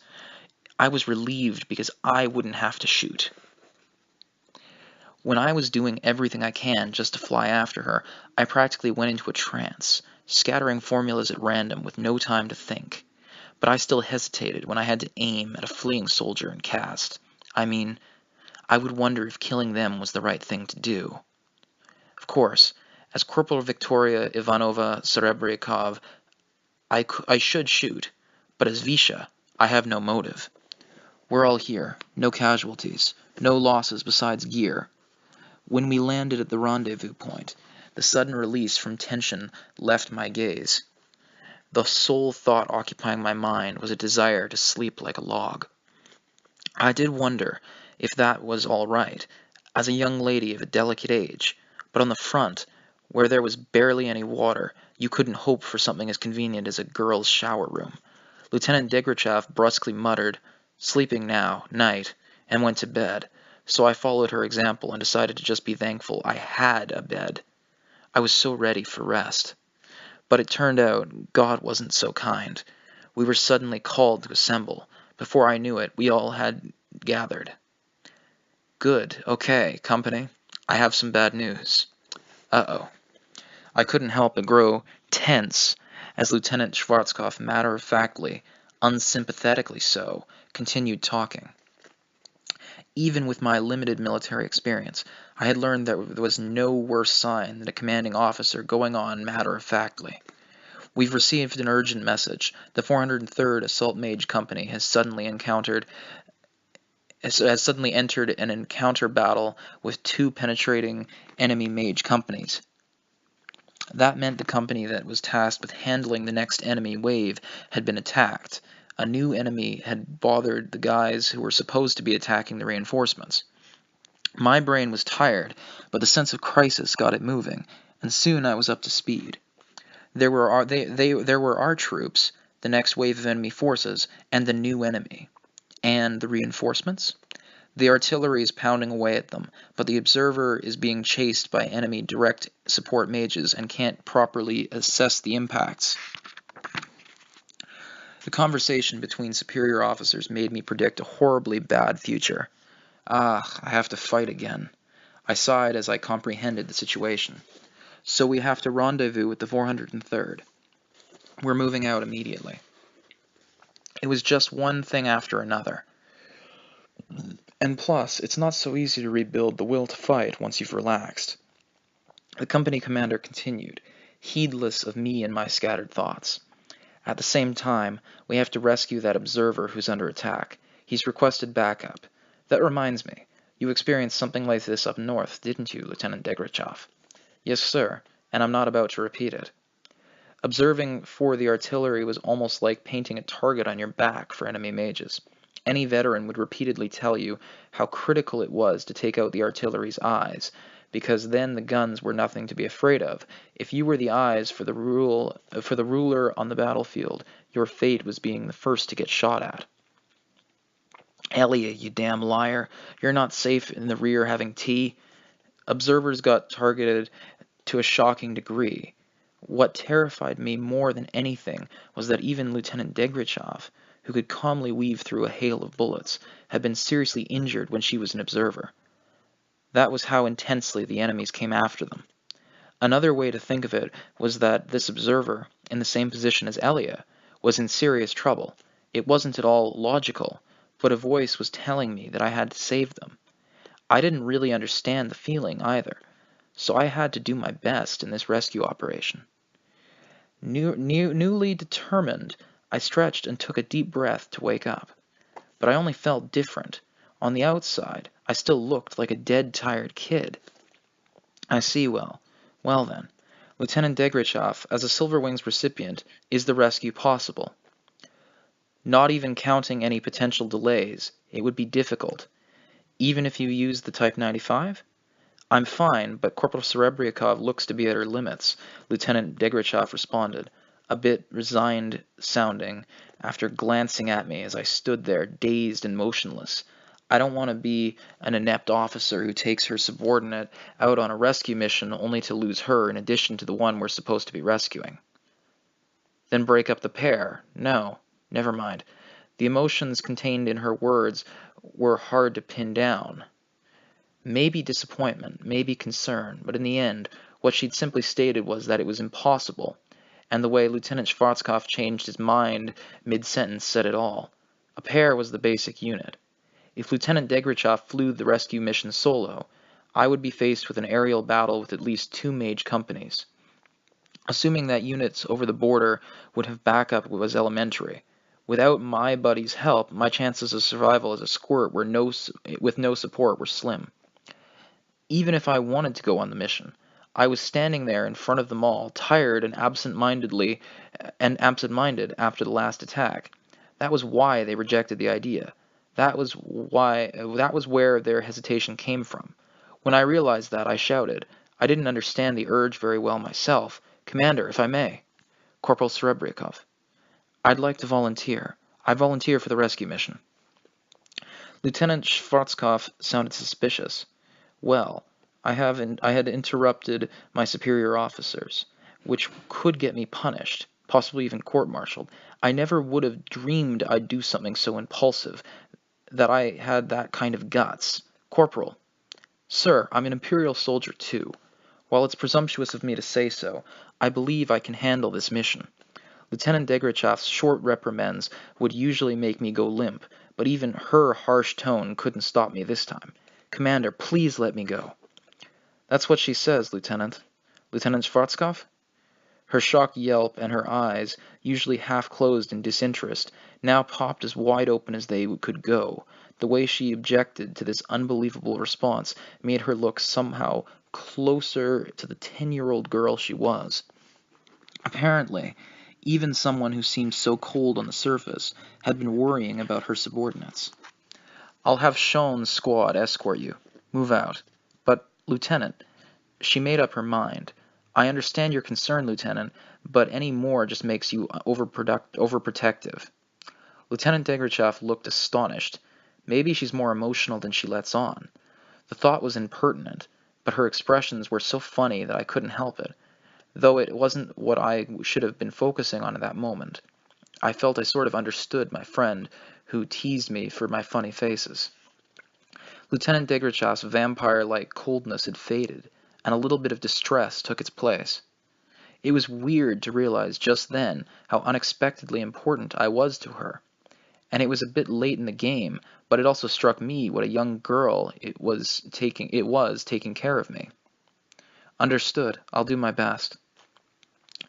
To save the day in the crisis is the dream of every mage. Good luck. And to you, Commander. With that, the main body of the company left. Lieutenant Degrachev saw them off and then turned to me with an admiring smile. Well then, Corporal, are you ready? It was a good smile, for some reason. Seeing that expression, I couldn't help but think she really did have pointy teeth like a vampire's, but I still smiled back, proud and confident. That's right, I made up my mind. I won't abandon anyone. Yes, Lieutenant. Good. Then it's time to go to work. Sergeant Shones, I'll be making good use of your team as well. Sure thing. We've got more experience on the Rhine front than anyone. Damn intelligence to hell! How could they tell us this area was underdefended? The combatants were nimble, graceful from a distance, but in reality, the Imperial mages were desperately taking evasive actions as the observer cast his optical formula with a shower of mana glow. This was the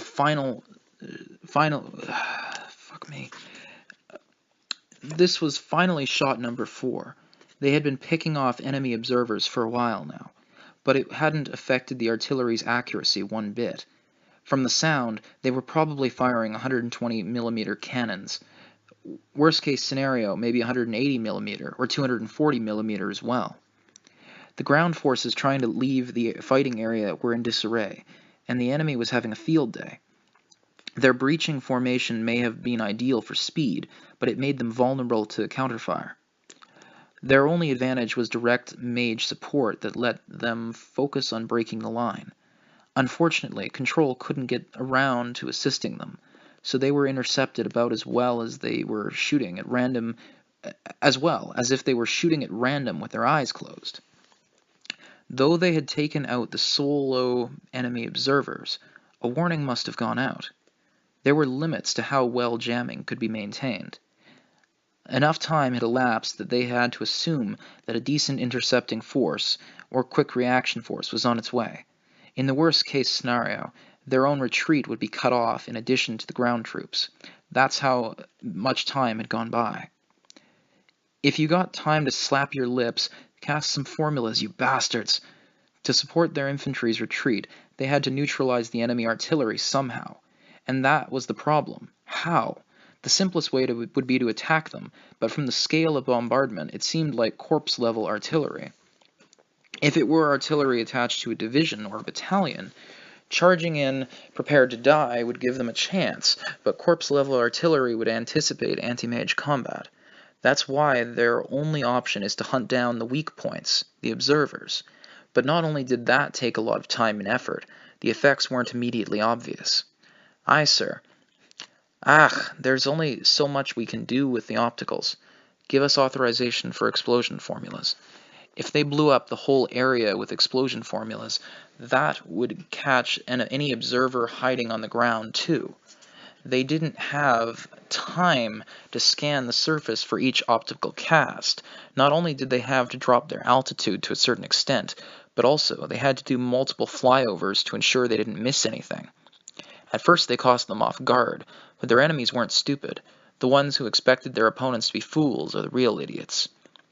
News of their attack must have spread quickly, so the other observer had probably gone into hiding.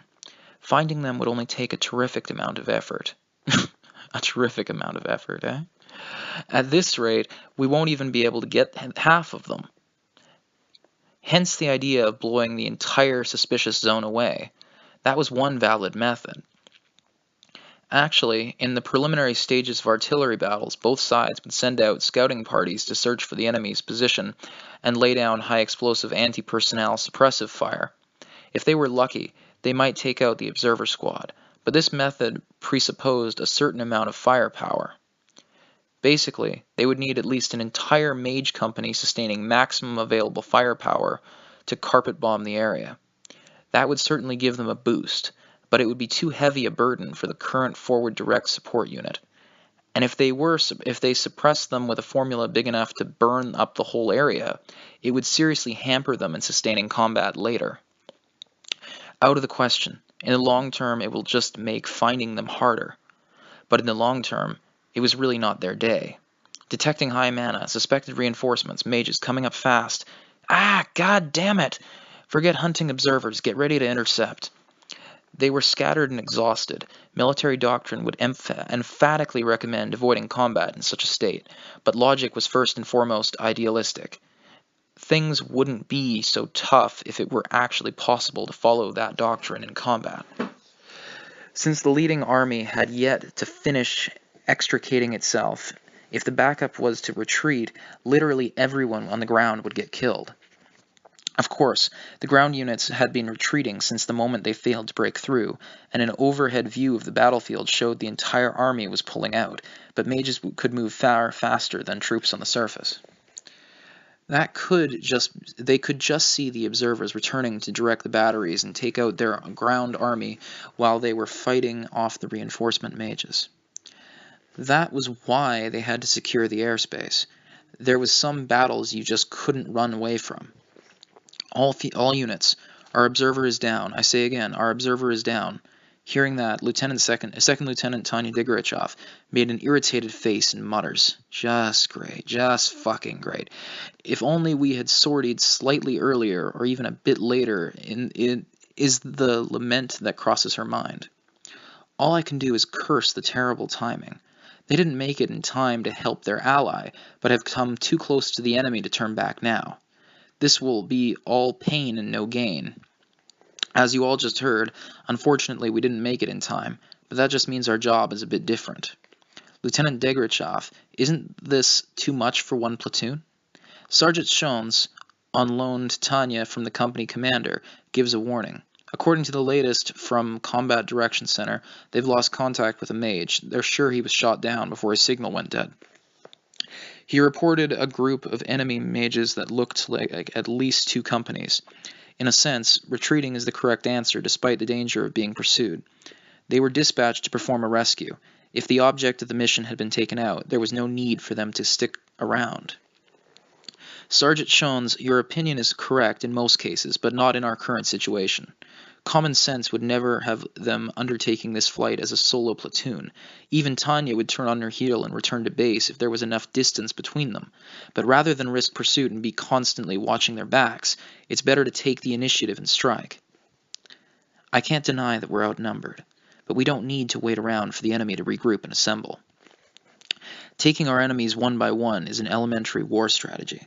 From the way they're moving, the penetrators are probably 2 companies equipped for long-range movement. They're probably elite forces, but they've come a long way on high alert. Surely they're more than a little tired. They had to break through the Empire's defensive line and save energy for the equally long trek back to base. That greatly limits the amount of energy they can expend in the firefight. Meanwhile, the Imperial mages can put up a fierce defense and then just wait for friendly forces to pick them up afterward. If the artillery makes it to their position in time, a cleanup bombardment could be arranged. Of course, even if the enemy is exhausted, I can't count on them to be careless. Still, the body often betrays the will. My platoon's chances of victory are not slim. More than anything, the enemy is scattered due to the sweeping operation. Their units are too spread out and can only coordinate in groups up to platoon size. Although this battle is following directly on the previous one, the mages from the Imperial Army can go full throttle since they're in defense. Meanwhile, the Republican side has to operate on enemy territory with limited support and supplies. Assuming even numbers, the scale will still tip heavily towards the Empire. In other words, this is simply a simple task of taking out one exhausted platoon 6 times. Maybe it's a slapdog strategy, but they have the supplies. They even have support, though not much.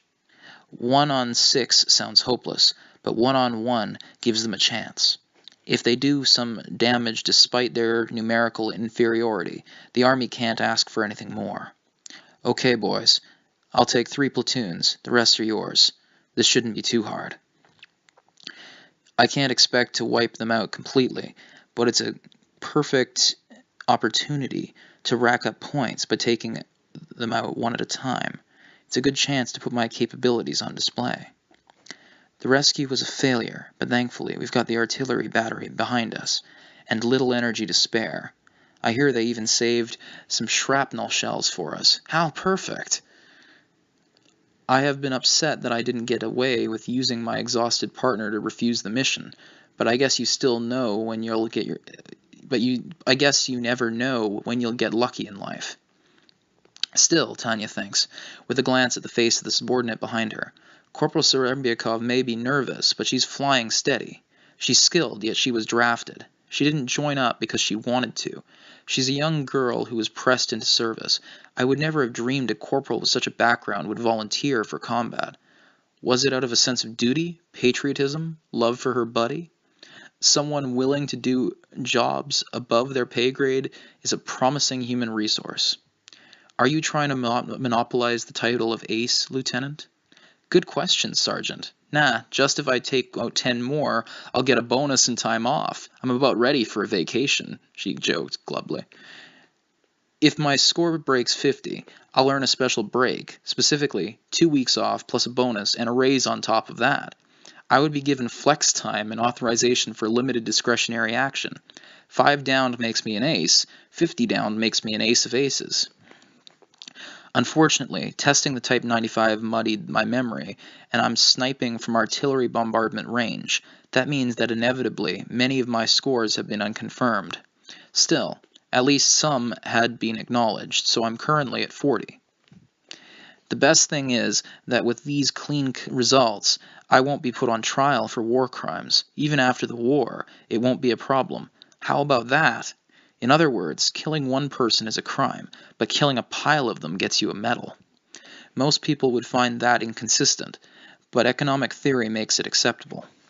Once I get it, I'm going to take it easy and splurge on gourmet food. Sorry guys, I want to go have a leisurely beer hall lunch. I can't even tell you how jealous I am, Sergeant Schoen's jokes with a nod. Corporal Serebrikov and the other team members smile, somewhat at a loss. That's how it's meant to be, though. After working to accomplish something, she should be allowed to enjoy the fruits of her labor. Winners on vacation even get to eat tasty food in the rear. There are opportunities to dine with corporate managers. In short, she would be in the best environment to build social capital. Simply just wonderful. I feel bad since you're accompanying us as a favor, Sergeant Schoens, but well, first come, first served. Schwarzkopf, concerned for their lack of manpower, dug into his hurting personal pocket and lent them this squad. Maybe it's only 2 people, but in mages, that's more than a little muscle. It also meant that the Empire still had the resources to make a considerate gesture. In other words, I still have time to fall back to the rear if I don't take my chance to go back now and get stuck here until I'm worn down. All that would be left of me is happy times in a psychiatric ward. I definitely don't want that, so I have to make winning the war my objective and be ready for anything. Can we win? True, the Empire is a war machine of unparalleled precision, just like the Germany I once knew. If they fight against a single country, they're sure to win. Fight on 2 fronts, it's simply not possible. But though those facts speak to their military strength, they don't guarantee victory. After all, this is one nation against the world. It's less like a world war than me versus the rest of the world. Can such a war be won? Honestly, it'll be difficult. War is only fun when you're winning, Tanya says. Oh, and here I thought you would enjoy the despair of the defensive line. I could consider it if it would advance my career, but frankly speaking, I can't rapid-fire miracles. The Type 95 is the crystallization of a curse. Even if I use this thing, and I don't really want to, it doesn't mean I'll win for sure. There are no guarantees. I'm a soldier, I go where I'm ordered. Company staff fulfills directives similarly. If military officers don't swear loyalty to their country, at least as a formality, they're in violation of their contract. Tanya was forced to fight this war. Who would take such a gamble with their own free will? Her answer is short and to the point. Sorry to butt in, Lieutenant, but you don't like the war either? But perhaps unexpected, because Corporal Subrayakov takes the rare step of joining their conversation, looking puzzled. Of course, Corporal. Even I prefer a quiet life. What about you, Sergeant Schoens? I'm with you, Lieutenant. Maybe it's part of his plan, but Schoens jokingly gives a smart-looking salute. Mainly he does it to ease the other pair's bizarrely tense mood. Nicely accomplished, no wonder they say an outstanding NCO is invaluable. NCO is a rank, by the way. Non-commissioned officer, I believe. Anyway, continuing. Well, that goes without saying. All right, time to plan the welcome party. After wrapping up their conversation, Tanya rapidly ascends to combat altitude. Her wish for tranquility and her hatred for the ones who disrupted it are making a storm in her heart. Who actually wants to carry a rifle and fight? Her fury is intense. Let this cursed world go to ruin. Well, let everything except me go to ruin. If that's not possible, may I at least avoid ruin, she mutters in her head as she races across the sky. What's your plan, Lieutenant? Let's give them a grand reception. We'll treat them to lead and mana glow. Lead is a government expense, and wasting the budget will lower her evaluation. But investing resources via sales efforts is part of business. The cost of entertaining clients can be expensed because they are a necessity. So if something is a necessity, that they can use as much as they want as long as they get results. If mages can mass produce enemy corpses, no one would complain about how many bullets they use. That's a beautiful line. If mages can mass produce enemy corpses, no one would complain about how many bullets they use. I do worry about the stomachs of the finance officers. I feel genuinely bad when thinking of their stress. I really do. So I hope the people in charge of mental health will help them out. My job is to spend money to defeat the enemy. The finance officer's job is to come up with the money. And our mental care is the task of professional support personnel. In an ideal world, everyone contributes in their own way. We should praise order and applaud economics for foreseeing this evolution of the division of labor. Should we check out if they have passports and visas? Yes, let's. That's right. The laws of war shouldn't invalidate border control laws. If someone crossed the line the Empire has determined to be its border, it goes without saying that the newcomer will have to go through immigration. How careless of me. needing a reminder from my subordinates. Okay, that's our signal to begin. How about we make it a contest? Then let's say whoever downs the most enemies wins. If you can beat me, I'll steal the commander's secret wine stash. I remember when I peeked into his tent one time. I saw wine so fine it looked totally out of place. He must have won it in a card game, but it shouldn't be too hard to convince him to give it to someone for a job well done. If he refuses, I'll just abandon civil tactics. Sure, I may not be old enough to drink, but I still know a good bottle when I see one. Well then, all right. If Lieutenant Degrichoff snags the win on her own, we'll all give you our allowances for today. Not bad at all. You're on. The Rhine front. My head felt heavy, and my consciousness was hazy. My unit, my subordinates, I no longer had the wherewithal to worry about them. It was all I could do to stay conscious through to the next second, though I'd quickly spotted a refracting optical decoy. I was still performing more evasive maneuvers than was deemed safe. Though I just barely managed to maintain control, the company, proud to be one of the Republic's finest, was at the mercy of a single enemy. Everything had happened so fast. Mayday, mayday, mayday! First was the distress call notifying us of the enemy contact. I'd never heard the forward controller scream like that. Break! Break! The commander instructed us to scatter. Nothing could be stupider than all getting shot at once from a distance. Even though we obeyed immediately and had trained to pull it off, it wasn't enough. I cocked my head, unable to spot the enemy, and my buddy got his upper body blown off. Sean! Bandit! Angel 12! Angel 12! Angel 12?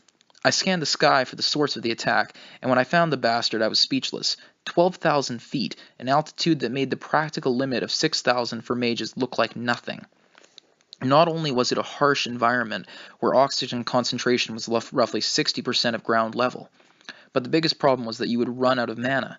The aerial mage limit for practical maneuvering was 6,000 for good reason.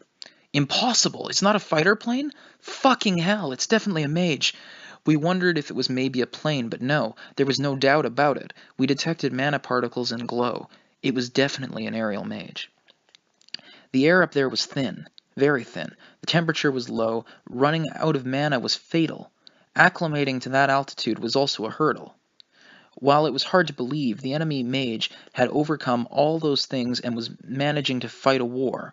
I couldn't stop thinking that the leisurely, soaring figure was an incarnation of imperial military might. Climb! We're climbing! We'll engage at 8,000 feet. My unit was completely exhausted. Eliminating an enemy observer squad had worn down their concentration, and they were also worn down from being in the air for so long. It took forces of equal numbers and strength. If two forces of equal number and strength fight, the odds are in favor of the side that is better rested.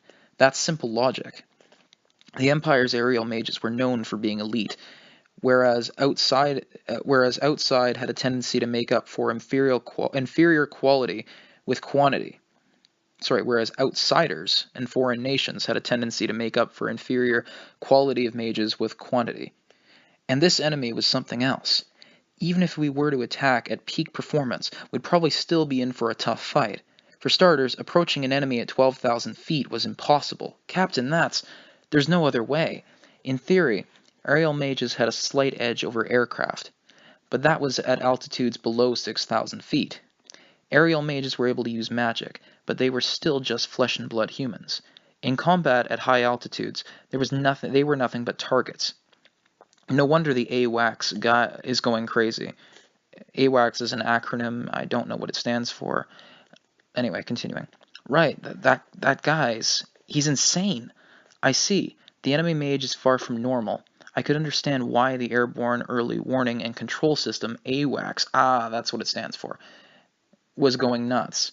I mean, according to the standard aerial mage rules of engagement, it wasn't possible to ascend beyond 6,800 feet. No, it actually is impossible. 6,000 feet was the limit for a proper fight to the death with computation orbs and rifles. I'd heard that in rare cases of aerial mages from Highland regiments fighting above 7,000 was possible, but this was on another level. That was 12,000 feet in the air. At that altitude, even fighter pilots would need oxygen or they'd black out. The air was simply too thin. The only reason you would ever climb that high was an extreme emergency evasive action. Even if we managed to shoot down the enemy mage, getting back would be hopeless. But this time, we had to go. If we can't suppress that Imperial, our ground forces won't be able to get home. You're right. We have to do this. It was true for more than just aerial mage battles. Letting the enemy get you from above was fatal. So all we could do was climb. If we couldn't at least get him in range, we could be stuck as prey. Whether we would eventually run or fight, we first had to climb. There was no other choice. Running was not an option. We had to buy enough time for the ground forces to retreat. Otherwise, it was possible we would all be wiped out. We were left with no choice from the start. This is all-out war. Don't even worry about getting home. I would fight until my mana was depleted. Most importantly, I had to avenge Sean. I couldn't let this enemy get home alive. Crush that mage! Don't stop until that bastard crushes you! Was it an order or a scream? Either way, our commander was determined. We would either take out the enemy or we would be taken out. There was only two choices. Bravo, engage! The Bravo team joined the fight. We would probably all be destroyed, and I wanted to curse God in spite of myself. I felt like a real sorry wretch thinking this pain in the ass could have backup. Oh my God. But my long-distance observation formula showed me something even worse. I searched for our target's mana signature in the library. The hit I got was far more horrible than reinforcements. Registered mages, also known as named. The aerial mage world was small. A company was only 12 members. Even a battalion was only 36. That was the kind of world this was. If you shot down 5 enemy mages, you were called an ace. And when your score hit 50, you'd be recognized as an ace of aces. Units with 6 or more aces and individuals with over 30 kills crossed a threshold. Crossing that threshold meant being registered by foreign armies and perceived as a formidable adversary. Named dominated the battlefield. The only viable way to counter one were to employ overwhelming resources or an equally strong or stronger named mage, to enter into a dogfight and win. To the men on the battlefield, nothing was more reassuring than having friendly named mages in the sky. For those reasons, enemy named were given individual names and caution was urged. To the Republic, registered mage, name Devil of the Rhine, meant sheer calamity. To the Republic, registered mage name Devil of the Rhine meant sheer calamity. A registered enemy aerial mage had been recognized as a strategic threat. Among them, the Devil of the Rhine was one everyone was most eager to avoid. It had been a mere 2 months since he had been spotted on the front, yet he had already acclimated over 60 points. Especially horrifying were his skills with heavy mana, spatial deterioration, and precision optical sniping formulas. Units would lose half of their soldiers just from falling for the fishbait strategy snipers commonly use. The nastiest thing was that many of the mages had suffered wounds that nearly kept them from returning to base at all. We didn't want to lose such precious resources, so aerial mages received intensive care, but almost all of them died. Not only did that consume vast amounts of medicine, but it also tied up the medics, which led to a shortage of care for ground force soldiers, and thus subsequently harmed morale. On top of that, losing so many mages was becoming an issue from the tactical point of view. A single actor was taking out an entire military and their strategy. What could you call him besides the devil? He had to be taken out by any means necessary. Naturally, it would be reckless to engage at 12,000 feet, but at 8,000 we had a shot. We may not have been at 100%, but we did have the numerical advantage. Plus, the guy was flying at 12,000 feet. No matter how extraordinary you were, that was impossible to do without pushing yourself too hard. Degrachev definitely didn't expect the enemy unit to come charging at her. They had looked so exhausted and scattered, she couldn't imagine them having any energy left, so she thought she would pop them one by one from a distance. But apparently, she counted her chickens before they hatched. Charging under these circumstances was utterly reckless, but it was also terribly effective. Devil of the Rhine, today we take you down. I don't believe we've met. Tanya is bewildered, but for some reason the enemy's will to fight is centered on her. Genuinely puzzled, I proceed with my tactical considerations. My opponent's maneuvers are nimble and unpredictable. Precision sniping will no longer be effective. It would be best to switch to either explosion type magics capable of targeting an entire area, or spatial targeted guidance formulas. Target locked, adjusting for relative velocity. She unconsciously chooses the optimal attack using the Elenium Type 95. Rebuild neural linkage network. Ion concentrations normal. Metamotor cortex parameters updated. All systems green. Nicht. Multiple faint early targeting mana signals detected.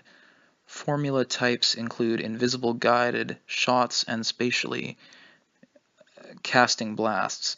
The enemy is close enough to engage, but I was distracted by pointless chatter and didn't realize. Signal alarms scream in her head. I immediately start up casting process in parallel using the Elenium Type 95 cores. Even though I know it will cause a system imbalance, I pour energy in as fast as I can. Meanwhile, she begins erratic evasive maneuvers automatically. Just as she gets out of the way, her previous position erupts with mana glow. Some of the formulas seem to have been explosion type, and the shockwaves create wild turbulence. Okay, what's all this now? I think maybe it's a Highland unit, but can they climb straight to 8,000 feet without acclimating? Despite the vertical distance between them, they have me in range. Worst, I'm outnumbered. If they're going to charge, then it seems the enemy is tougher than I thought. Convinced of my opponent's skills to some extent, I immediately create an optical decoy. While casting that, I initiate evasive maneuvers in order to prevent them from predicting my flight path. But even after a number of illusions, a magical shot comes flying at my actual body. How is their disciplined fire so accurate and so fast? That shot missed? What a monster! These guys are obnoxious, shouting like that on the open channel. Wait, they must be doing it on purpose. They're capitalizing on their numerical advantage. They want to distract me with radio chatter, but I won't fall for it again. Shooting magic in volleys in a combat style shooting magic in volleys is a combat style Imperial mages avoid, since they rely more on individual skill. The Empire boasts superior quality, but the Republic has always made the most of their numerical superiority. For example, the perfectly ordered formation before her eyes. These have to be some of the named we were always warned about. I checked the mana signatures against the library. My irritating guess was right on the mark. These guys are such a pain that the combat instructors warned everyone about their fire discipline. I am clearly going above and beyond my pay grade. CP, this is urgent. The enemy company is named. I say again, the enemy company is named. CP Roger, I've got reinforcements headed your way. Don't work too hard. Well, that's good news. I should probably be happy they didn't tell me to go die. In military creature society, courage and loud voice are the things that get you praise. When you're in an insane group that respects the foolhardy over the cautious, it's rough to be the sane one. But this is all for my advancement. I have no choice. Reinforcements acknowledged, but this is my battlefield. I don't want to, but I have to at least rush them. Otherwise, it would adversely affect the evaluation of my achievements in this battle. Now that I recall, I wonder how the Kwantung, I think they mean Kuomintang, but the Kwantung army was able to puff up their self-image so much. That said, I can definitely get ahead of it if I act like them. Nobody who calls themselves a patriot is worth a damn. True patriots demonstrate their love for their country through actions, but the fakes express it in words. To get ahead, you have to do both. Patriotism is really a really handy tool, and tools are meant to be used. Our mission is to eliminate the rabble violating the Empire's borders, regardless of whether they're from the Entente Alliance or the Republic. We don't discriminate. The Elenium Type 95 comes with a curse that corrodes my mind the more I use it. In exchange for performance, I have to exalt the self-proclaimed god, being X, with all my might. The only silver lining is that since I'm employing the Kwantung Army promotion doctrine, I can at least make it sound like patriotism. I have no idea what that doctrine they're referencing is, something to do with Japanese history or possibly Vietnam, I'm not sure. Continuing. But there's really something wrong with the army if the more you copy those big-talking Sujin guys, I'm butchering that word, Sujin, Tsugene guys, the more you advance. That has got to be why there are soldiers who actually want to take part in something as stupid as war. Really, no one should long for peace and an idle life more than soldiers. Spatial coordinates acquired, potential evasion paths calculated, expanding chamber magic filling normally. Expansion chamber magic filling normally. They want to leverage their numerical superiority and hunt me down. I doubt taking out one at a time will work against Republican mages. If I try, they'll probably gang up on me. They take pride in their perfect coordination, after all. I was unbelievably lucky to have the chance to pick them off and thin the herd at first. I can't expect an opportunity like that again, so I need to switch up my tactics. In short, I just need to treat this clump of guys as a single target instead. Time for some giant killing. I don't need to fiddle around with my aim. I can just target the whole area.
CP requesting theater warning for spatial detonation. CP Roger will issue a spatial detonation warning.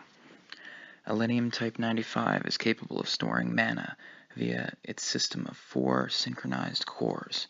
With an explosion formula cast at full throttle operations with that stock of magic, it's possible to superpose interference across the entire war zone. Of course, that means full throttle operations of a flawed orb. Something stupid is bound to happen. Sergeant, Shons, prepare for impact. In addition to blowing up friend and foe indiscriminately, it would litter the area with mana noise and reduce visibility with smoke, isolating soldiers. It would throw organized combat into chaos, making all coordination impossible. So I can't just go using it willy-nilly when fighting on a team.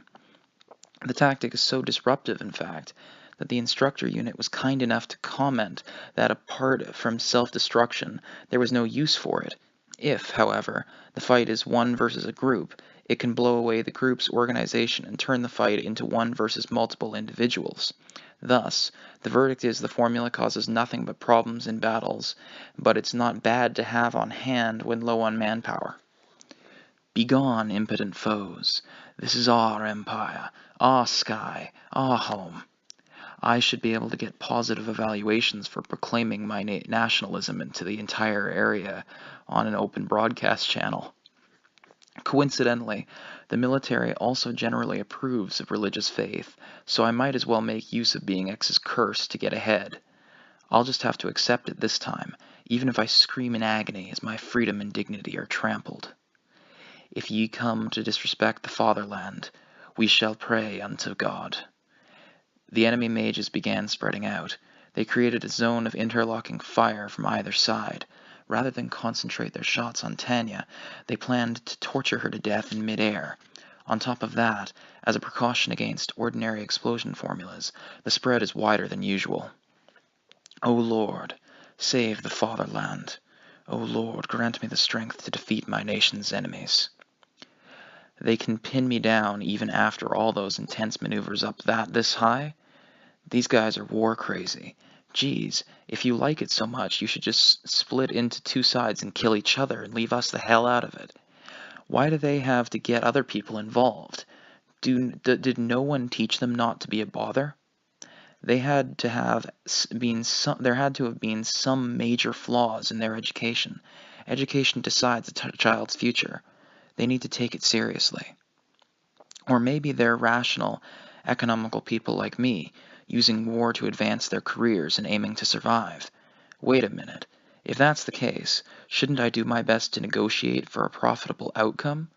How could a logical, economically minded person like me nearly forget the pursuit of profit? Is war so harsh that people lose all reason? Profit is everything. That's self-evident. In short, negotiation is key. If you blow up the other party before you start the dialogue, there won't be any of that.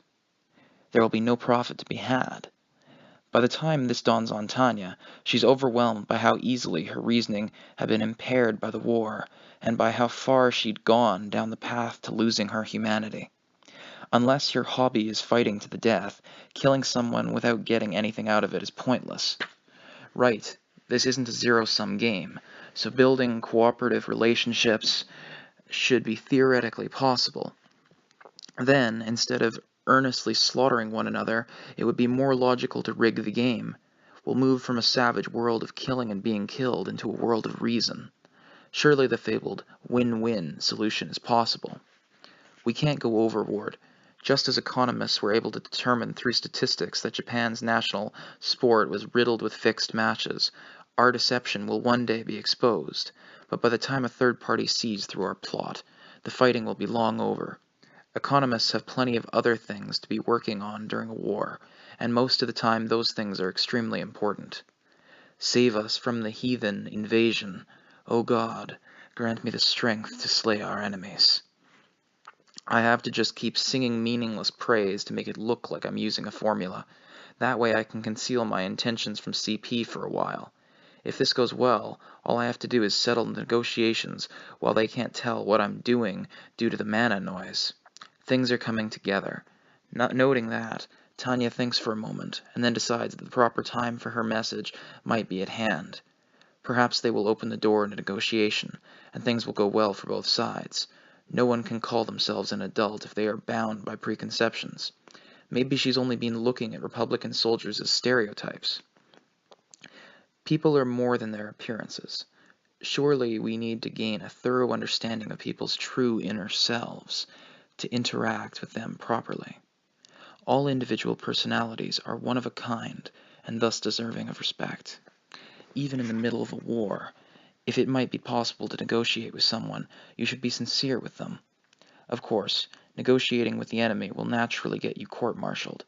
Forsaking combat is treated the same as fleeing before the enemy. You have no way to talk yourself out of the death by firing squad that awaits. However, if I can avoid needless combat as an upright individual, I'll accept the personal risk. If I can make myself understood, I'm willing to forego opportunities for promotion and time off. I'll earn them by defending myself from war-crazed maniacs. Most importantly, the amount of risk and labor involved here is clearly unfair given my salary. I have no obligation to do work above my pay grade. In the unfortunate event that I can't make myself understood, I'll have to take them down and have a nice vacation eating tasty food in the rear. It's a crying shame I can't drink wine. But the region back there is famous for the way it prepares sautéed fish. I'm sure it'll be exquisite. Attention, you are trespassing on the Empire's territory. For now, let's start with a couple benign remarks. We will do our utmost to defend our fatherland, because behind us are people we must protect.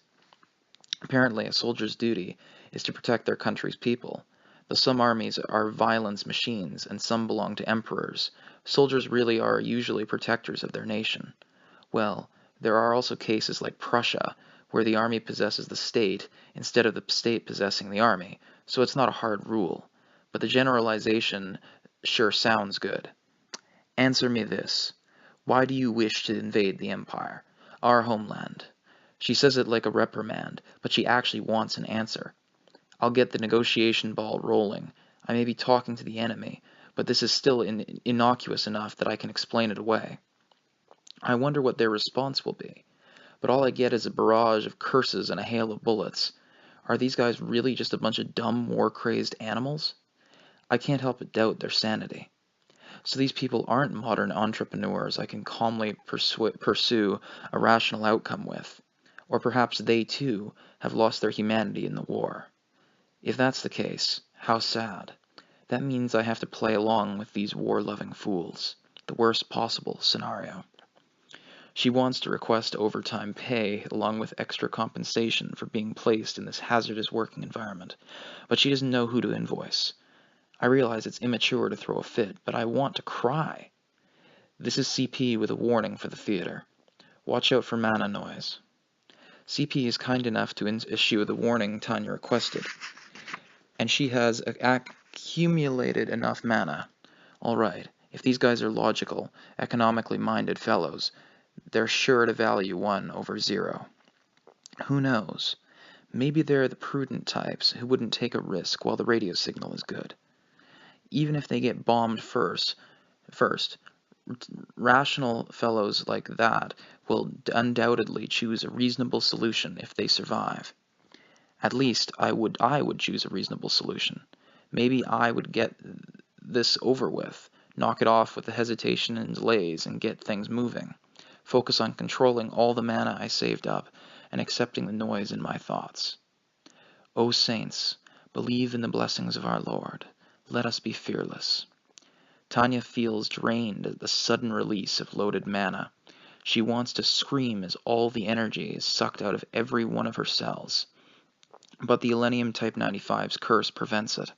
Still, she can't get over how weird it is for pain to be forcefully converted into religious ecstasy. The sensation of joy and agony blends to rattle your mind. The sensation of joy and agony blending to rattle your mind is a horror beyond description. Lament not your fate. Oh, the Lord has not forsaken us. The full-body pleasure and the uncomfortable deprivation of my freedom finally reaches an intolerable level. If she could, she would curse him, but her mouth is probably only capable of praise. It annoys me, but the one thing the commies got right was to call religion a drug. The Chicago School of Economics says drugs should be regulated by the economy. That said, my problem isn't that I want to stop, but can't. It's that if I stop, I'm likely to die. It's the biggest pain in the ass. The Chicago School doesn't consider the case of a drug, where if you quit, you instantly die. At the distant end of our journey, let us reach the promised land. A process similar to a thermobaric explosion starts up instantaneously. The mana has reached its pressurization limit and gushes out at an immeasurable rate. As the boiling magic explodes into freedom, the scattering mana makes contact with the open air and triggers an unconfined magical explosion. The abrupt changes in atmospheric pressure could collapse lungs and cause pulmonary congestion, and the combustion drops the already low oxygen concentrations to fatal levels. Oxygen deprivation and carbon monoxide poisoning at 8,000 feet would cause even the hardiest aerial mage to black out and fall. Anyone who manages to maintain consciousness would experience agonizing pain, collapsed lungs, carbon monoxide poisoning, and the complications from the steep drop in oxygen hurt like hell. Even Degrichav, who, out of range, has trouble breathing as the oxygen concentration falls. If the mages in range are still able to fly, that won't last long. The free-range magical explosion creates mana noise over a wide area. Not only does it cut off communications, but also it makes sustaining flight formulas difficult, so continuing the battle is impossible. Although smoke limits her visibility, it's easy to imagine the state of her opponents who have received a direct hit. Attention fighters of the Republican Army. This battle is over. So Tanya attempts to suggest they surrender. She has to wonder if after all that there are even any survivors left. But it doesn't cost her anything to try. Well, if there are no survivors, I can take my accomplishment of annihilating an entire company and enjoy a tea break in the rear. If we surrender, we'll guarantee your rights as prisoners according to the Worms Convention. So that's a fictionalized version of the Geneva Convention and the Treaty of... there was some other war regulations, international law treaty thing signed at some point. I forget what it was called. I think it involved the League of Nations, but I digress. The Republican Army, which had a strong tendency to rely on numerical superiority, had extraordinary faith in their named. They could put up a fight against the imperial elites, after all. Due to their rarity and strategic value, they were deployed in the most critical of battles, and their bravery was known far and wide. The 106th and 107th Reconnaissance Mage Companies of the 42nd Magic Brigade belonged to the 4th Aerial Mage Divisions, were also famous for their skills, until recently, at least. The Tactical Council regarding the recent annihilation of the 106th and 107th Reconnaissance Mage Companies is now in session. Initially, the Republic had assumed that the Imperial Army's powerful mage units, including the named Mage, the Devil of the Rhine, were deployed on the front lines against the Entente Alliance, so it should have been impossible for its named and equally elite troops to be wiped out. And yet, that was exactly what happened. It happened despite their overwhelming numerical advantage, and at the hands of a single mage. When the news came in, no one could believe their ears. They thought it had to be some kind of mistake.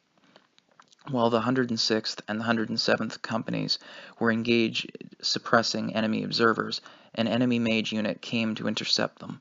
They had sent named units out of necessity due to the long-range nature of the invasion. The mission was too difficult and strenuous to give to anyone else.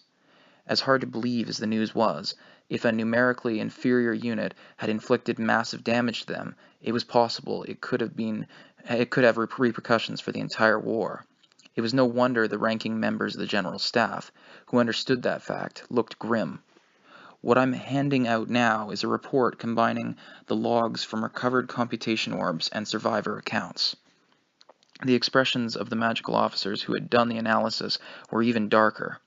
To prepare the data, they had had to review the computation orb logs and records.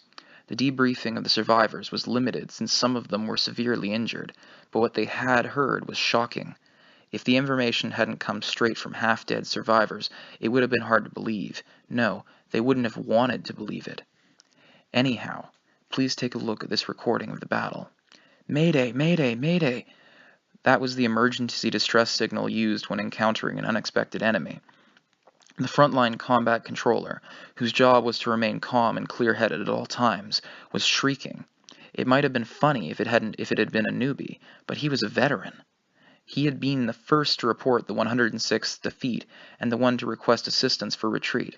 Thanks to him, the survivors of the 106th and 107th companies could be recovered. Break! Break! The screen,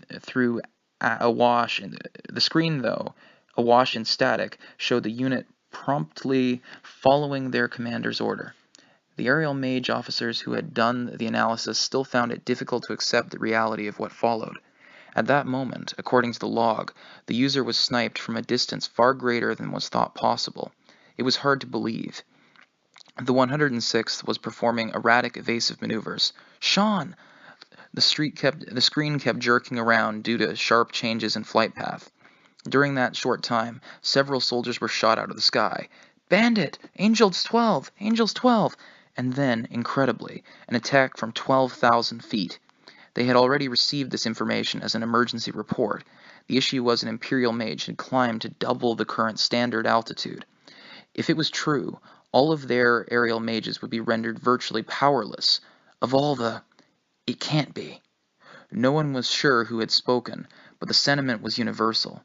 The number 12,000 momentarily paralyzed their brains. It was too extraordinary. In fact, the unit had wondered if their opponent was a fighter plane, but it was undoubtedly a mage. And performing a series of optical processing techniques on the video, they had managed to make out the standard issue Imperial Army rifle and signs of an unknown computation orb. The distance kept them from getting a clear view of the enemy soldiers' features, but they could make out an incredibly small silhouette. Still, the way that mage cruised so calmly, like the ruler of the sky, told them no one could interfere. Then it was confirmed that the 106 opponents was a registered mage. Even worse, this was a new named mage who had recently appeared in the theater and rapidly racked up achievements. All details were unknown. They didn't even know what sorts of tactics this unfathomable threat would use, much less how to counter them.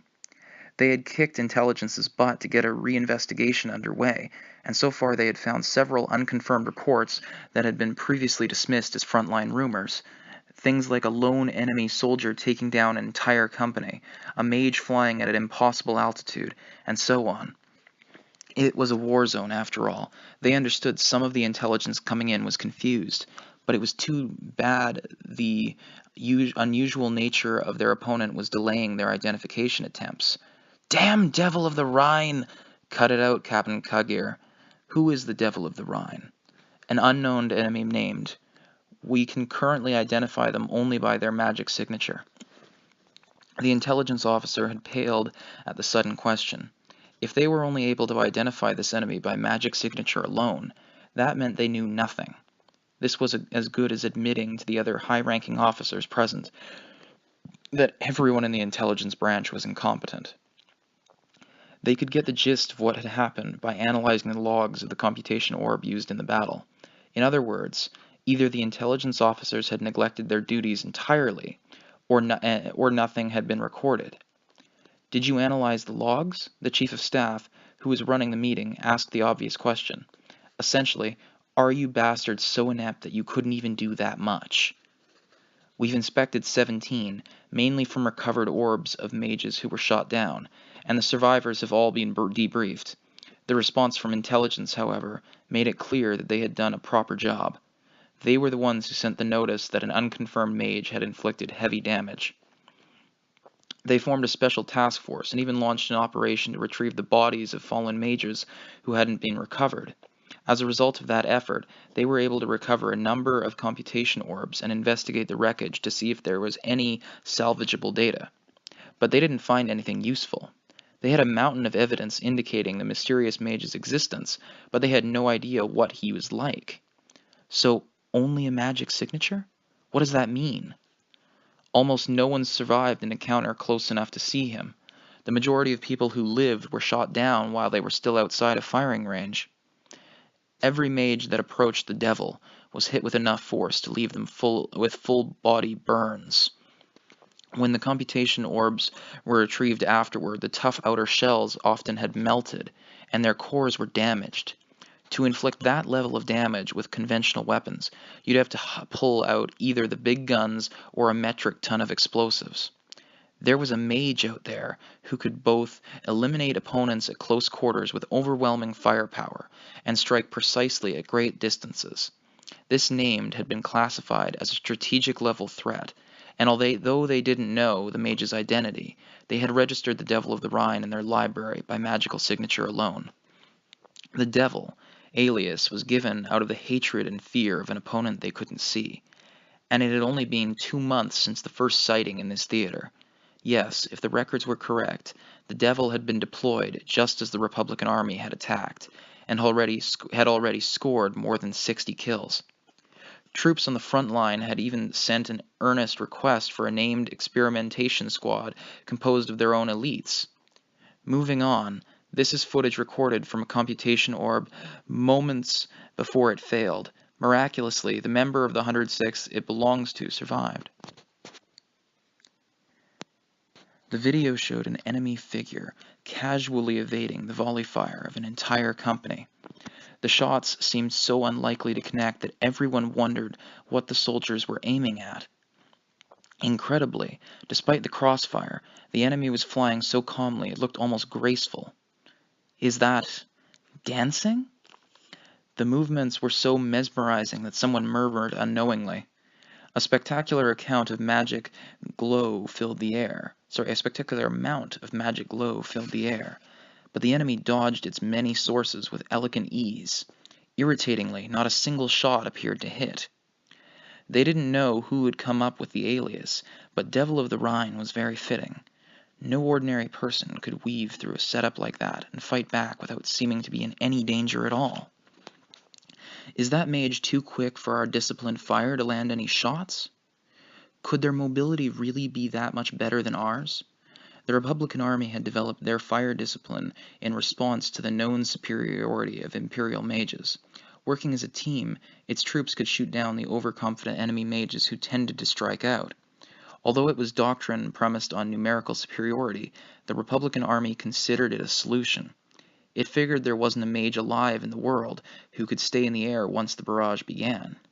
At least, until now. The Devil evaded spatial detonations, too, most likely after detecting the attack during early targeting and getting out of there with no time to spare. You mean the enemy performed evasive maneuvers in a few seconds or less? Wouldn't that mean this mage could dodge all guided magic attacks? The basic concept in disciplined fire was to use a large volley of guided missiles to severely limit the enemy's ability to evade and try to get a direct hit. At the same time, the unit would eliminate the velocity of their opponent and use exploding formulas along a wide area in their flight path to catch them. If they couldn't lock on to or measure their opponent, however, it would be almost impossible to shoot effectively. They fought like a team, organized and continually coordinated. In other words, against an opponent on whom those tactics didn't work, there were far fewer benefits to fighting in groups, though not zero. The officers in the meeting gasped as their chests tightened. Not only had the observed mana value of the enemy computation orb gone way past the standard limit, but the mana was reducing, concentrating, and amplifying. Collisions of mana triggered by overlapping compound interference were creating multiple glows. A single Imperial mage had called on enough mana for several casters. The observation apparatus also returned a value that was off the scale. Absurd, but if that's the case... His comment cut off abruptly.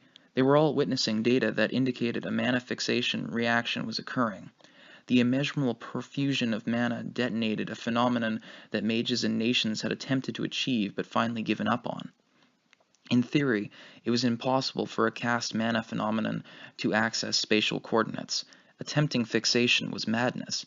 No one thought it could be done. It can't be. Impossible. The technology officer, who understood the significance better than anyone else, began denying reality, as if he had become unhinged. This was no longer mage technology, but something more from the realm of myths. If ye come to disrespect the fatherland, we shall pray unto God. The zoomed-in figure shocked them all. The picture may have been blurry and full of static, but what was shown was unmistakable. It's a child! The mage could still be described as quite young, yet she proclaimed annihilation and doom. Together with the mana reading, her cry was an omen of destruction. Supposing this God you pray to exists, is it the devil or the gods of destruction? Everyone cradled their heads. inspired to cling to the Lord. O Lord, save the fatherland. O Lord, grant me the strength to defeat my nation's enemies. However, the sentiments were pure. Her gaze was utterly innocent. Could she really be an enemy mage? She was only looking to God for help. Save us from the heathen invasion. O God, grant me the strength to slay our enemies. Should we really not be allowed to exist? They wanted to ask. Her gaze was that pious and judging. Attention, you are all trespassing on the Empire's territory. She spoke with the solemnity of a shrine maiden delivering a divine message. We will do our utmost to defend our fatherland, because behind us are people we must protect. What she said was backed by a sense of responsibility. It was as if defense was her only duty, and they could feel her fervid desire to protect the ones behind her. It was to fulfill that duty that she had stood before them. Answer me this. Why do you wish to invade the Empire, our homeland? Perhaps the 106th had sensed disaster. They concentrated their firepower to stop her with all their might. They tried to prevent her from casting even a little longer. O saints, believe in the blessings of our Lord. Let us be fearless. But reality was cruel. Fate was not on their side. Assuming God existed, he was smiling on her. Lament not your fate. O, the Lord has not forsaken us. The converging mana suddenly began to flood the observation apparatuses with noise. That meant there was enough mana accumulated to agitate space in the vicinity.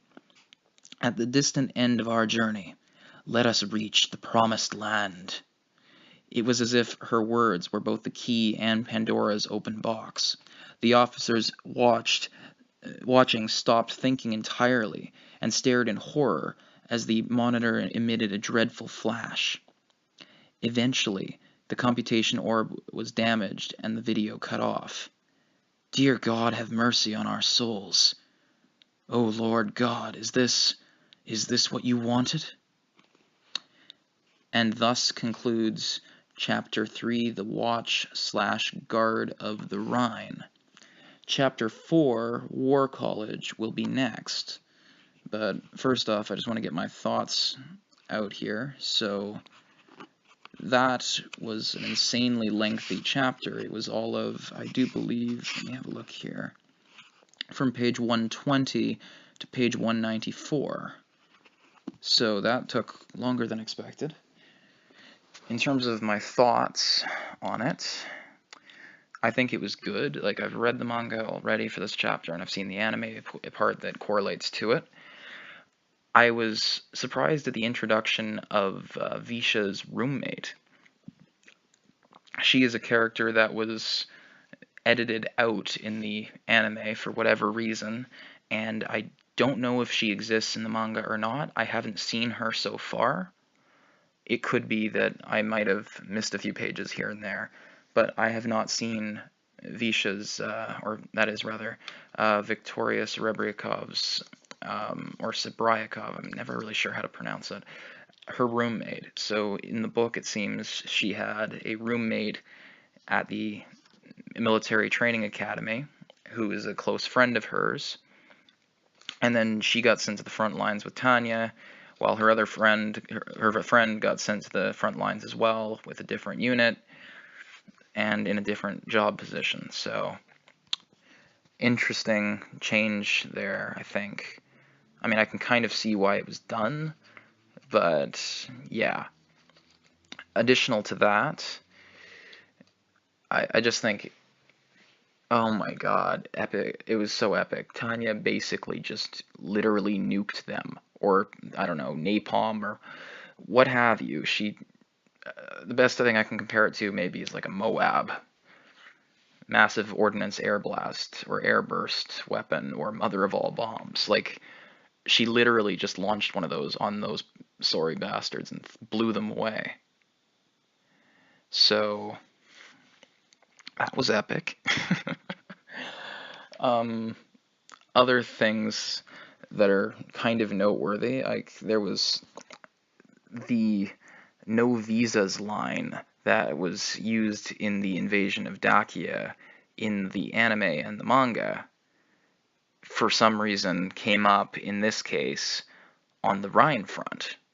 And some other famous lines from the anime and the manga appear a lot earlier, and they're in this chapter in a different setting for whatever reason. Don't know why, but they came earlier. So, in terms of delivery, and especially like just general mimetics of the whole thing, like the anime and the manga did it better on those key points, because I can't explain it. Like, they have become pop culture icons within fans of this series. Like, if you've seen the show, if you've read the manga, you'll get those references, whereas they're not as obvious or memeable or whatever in the book. So those are two other changes that I've noticed compared from the source material here to the other adaptations. Now, other things that are worthy of note. In terms of the artwork, I really do quite like the artwork here in the book, considerably more, I think, than the one in the anime in some respects. The manga's artwork was nice too, though. Like, all three have different styles for various reasons, but I digress. Speaking of, for my previous recordings of the other chapters, I hadn't included any of the artwork from those chapters in line. So for this version, I will be sure to do that because it was requested. Yeah. So those are my thoughts for this chapter, and I'm glad you've stayed with us for this entire run. It has been quite a lengthy video relative to the other ones. In any case, thank you for joining us, and have a wonderful day.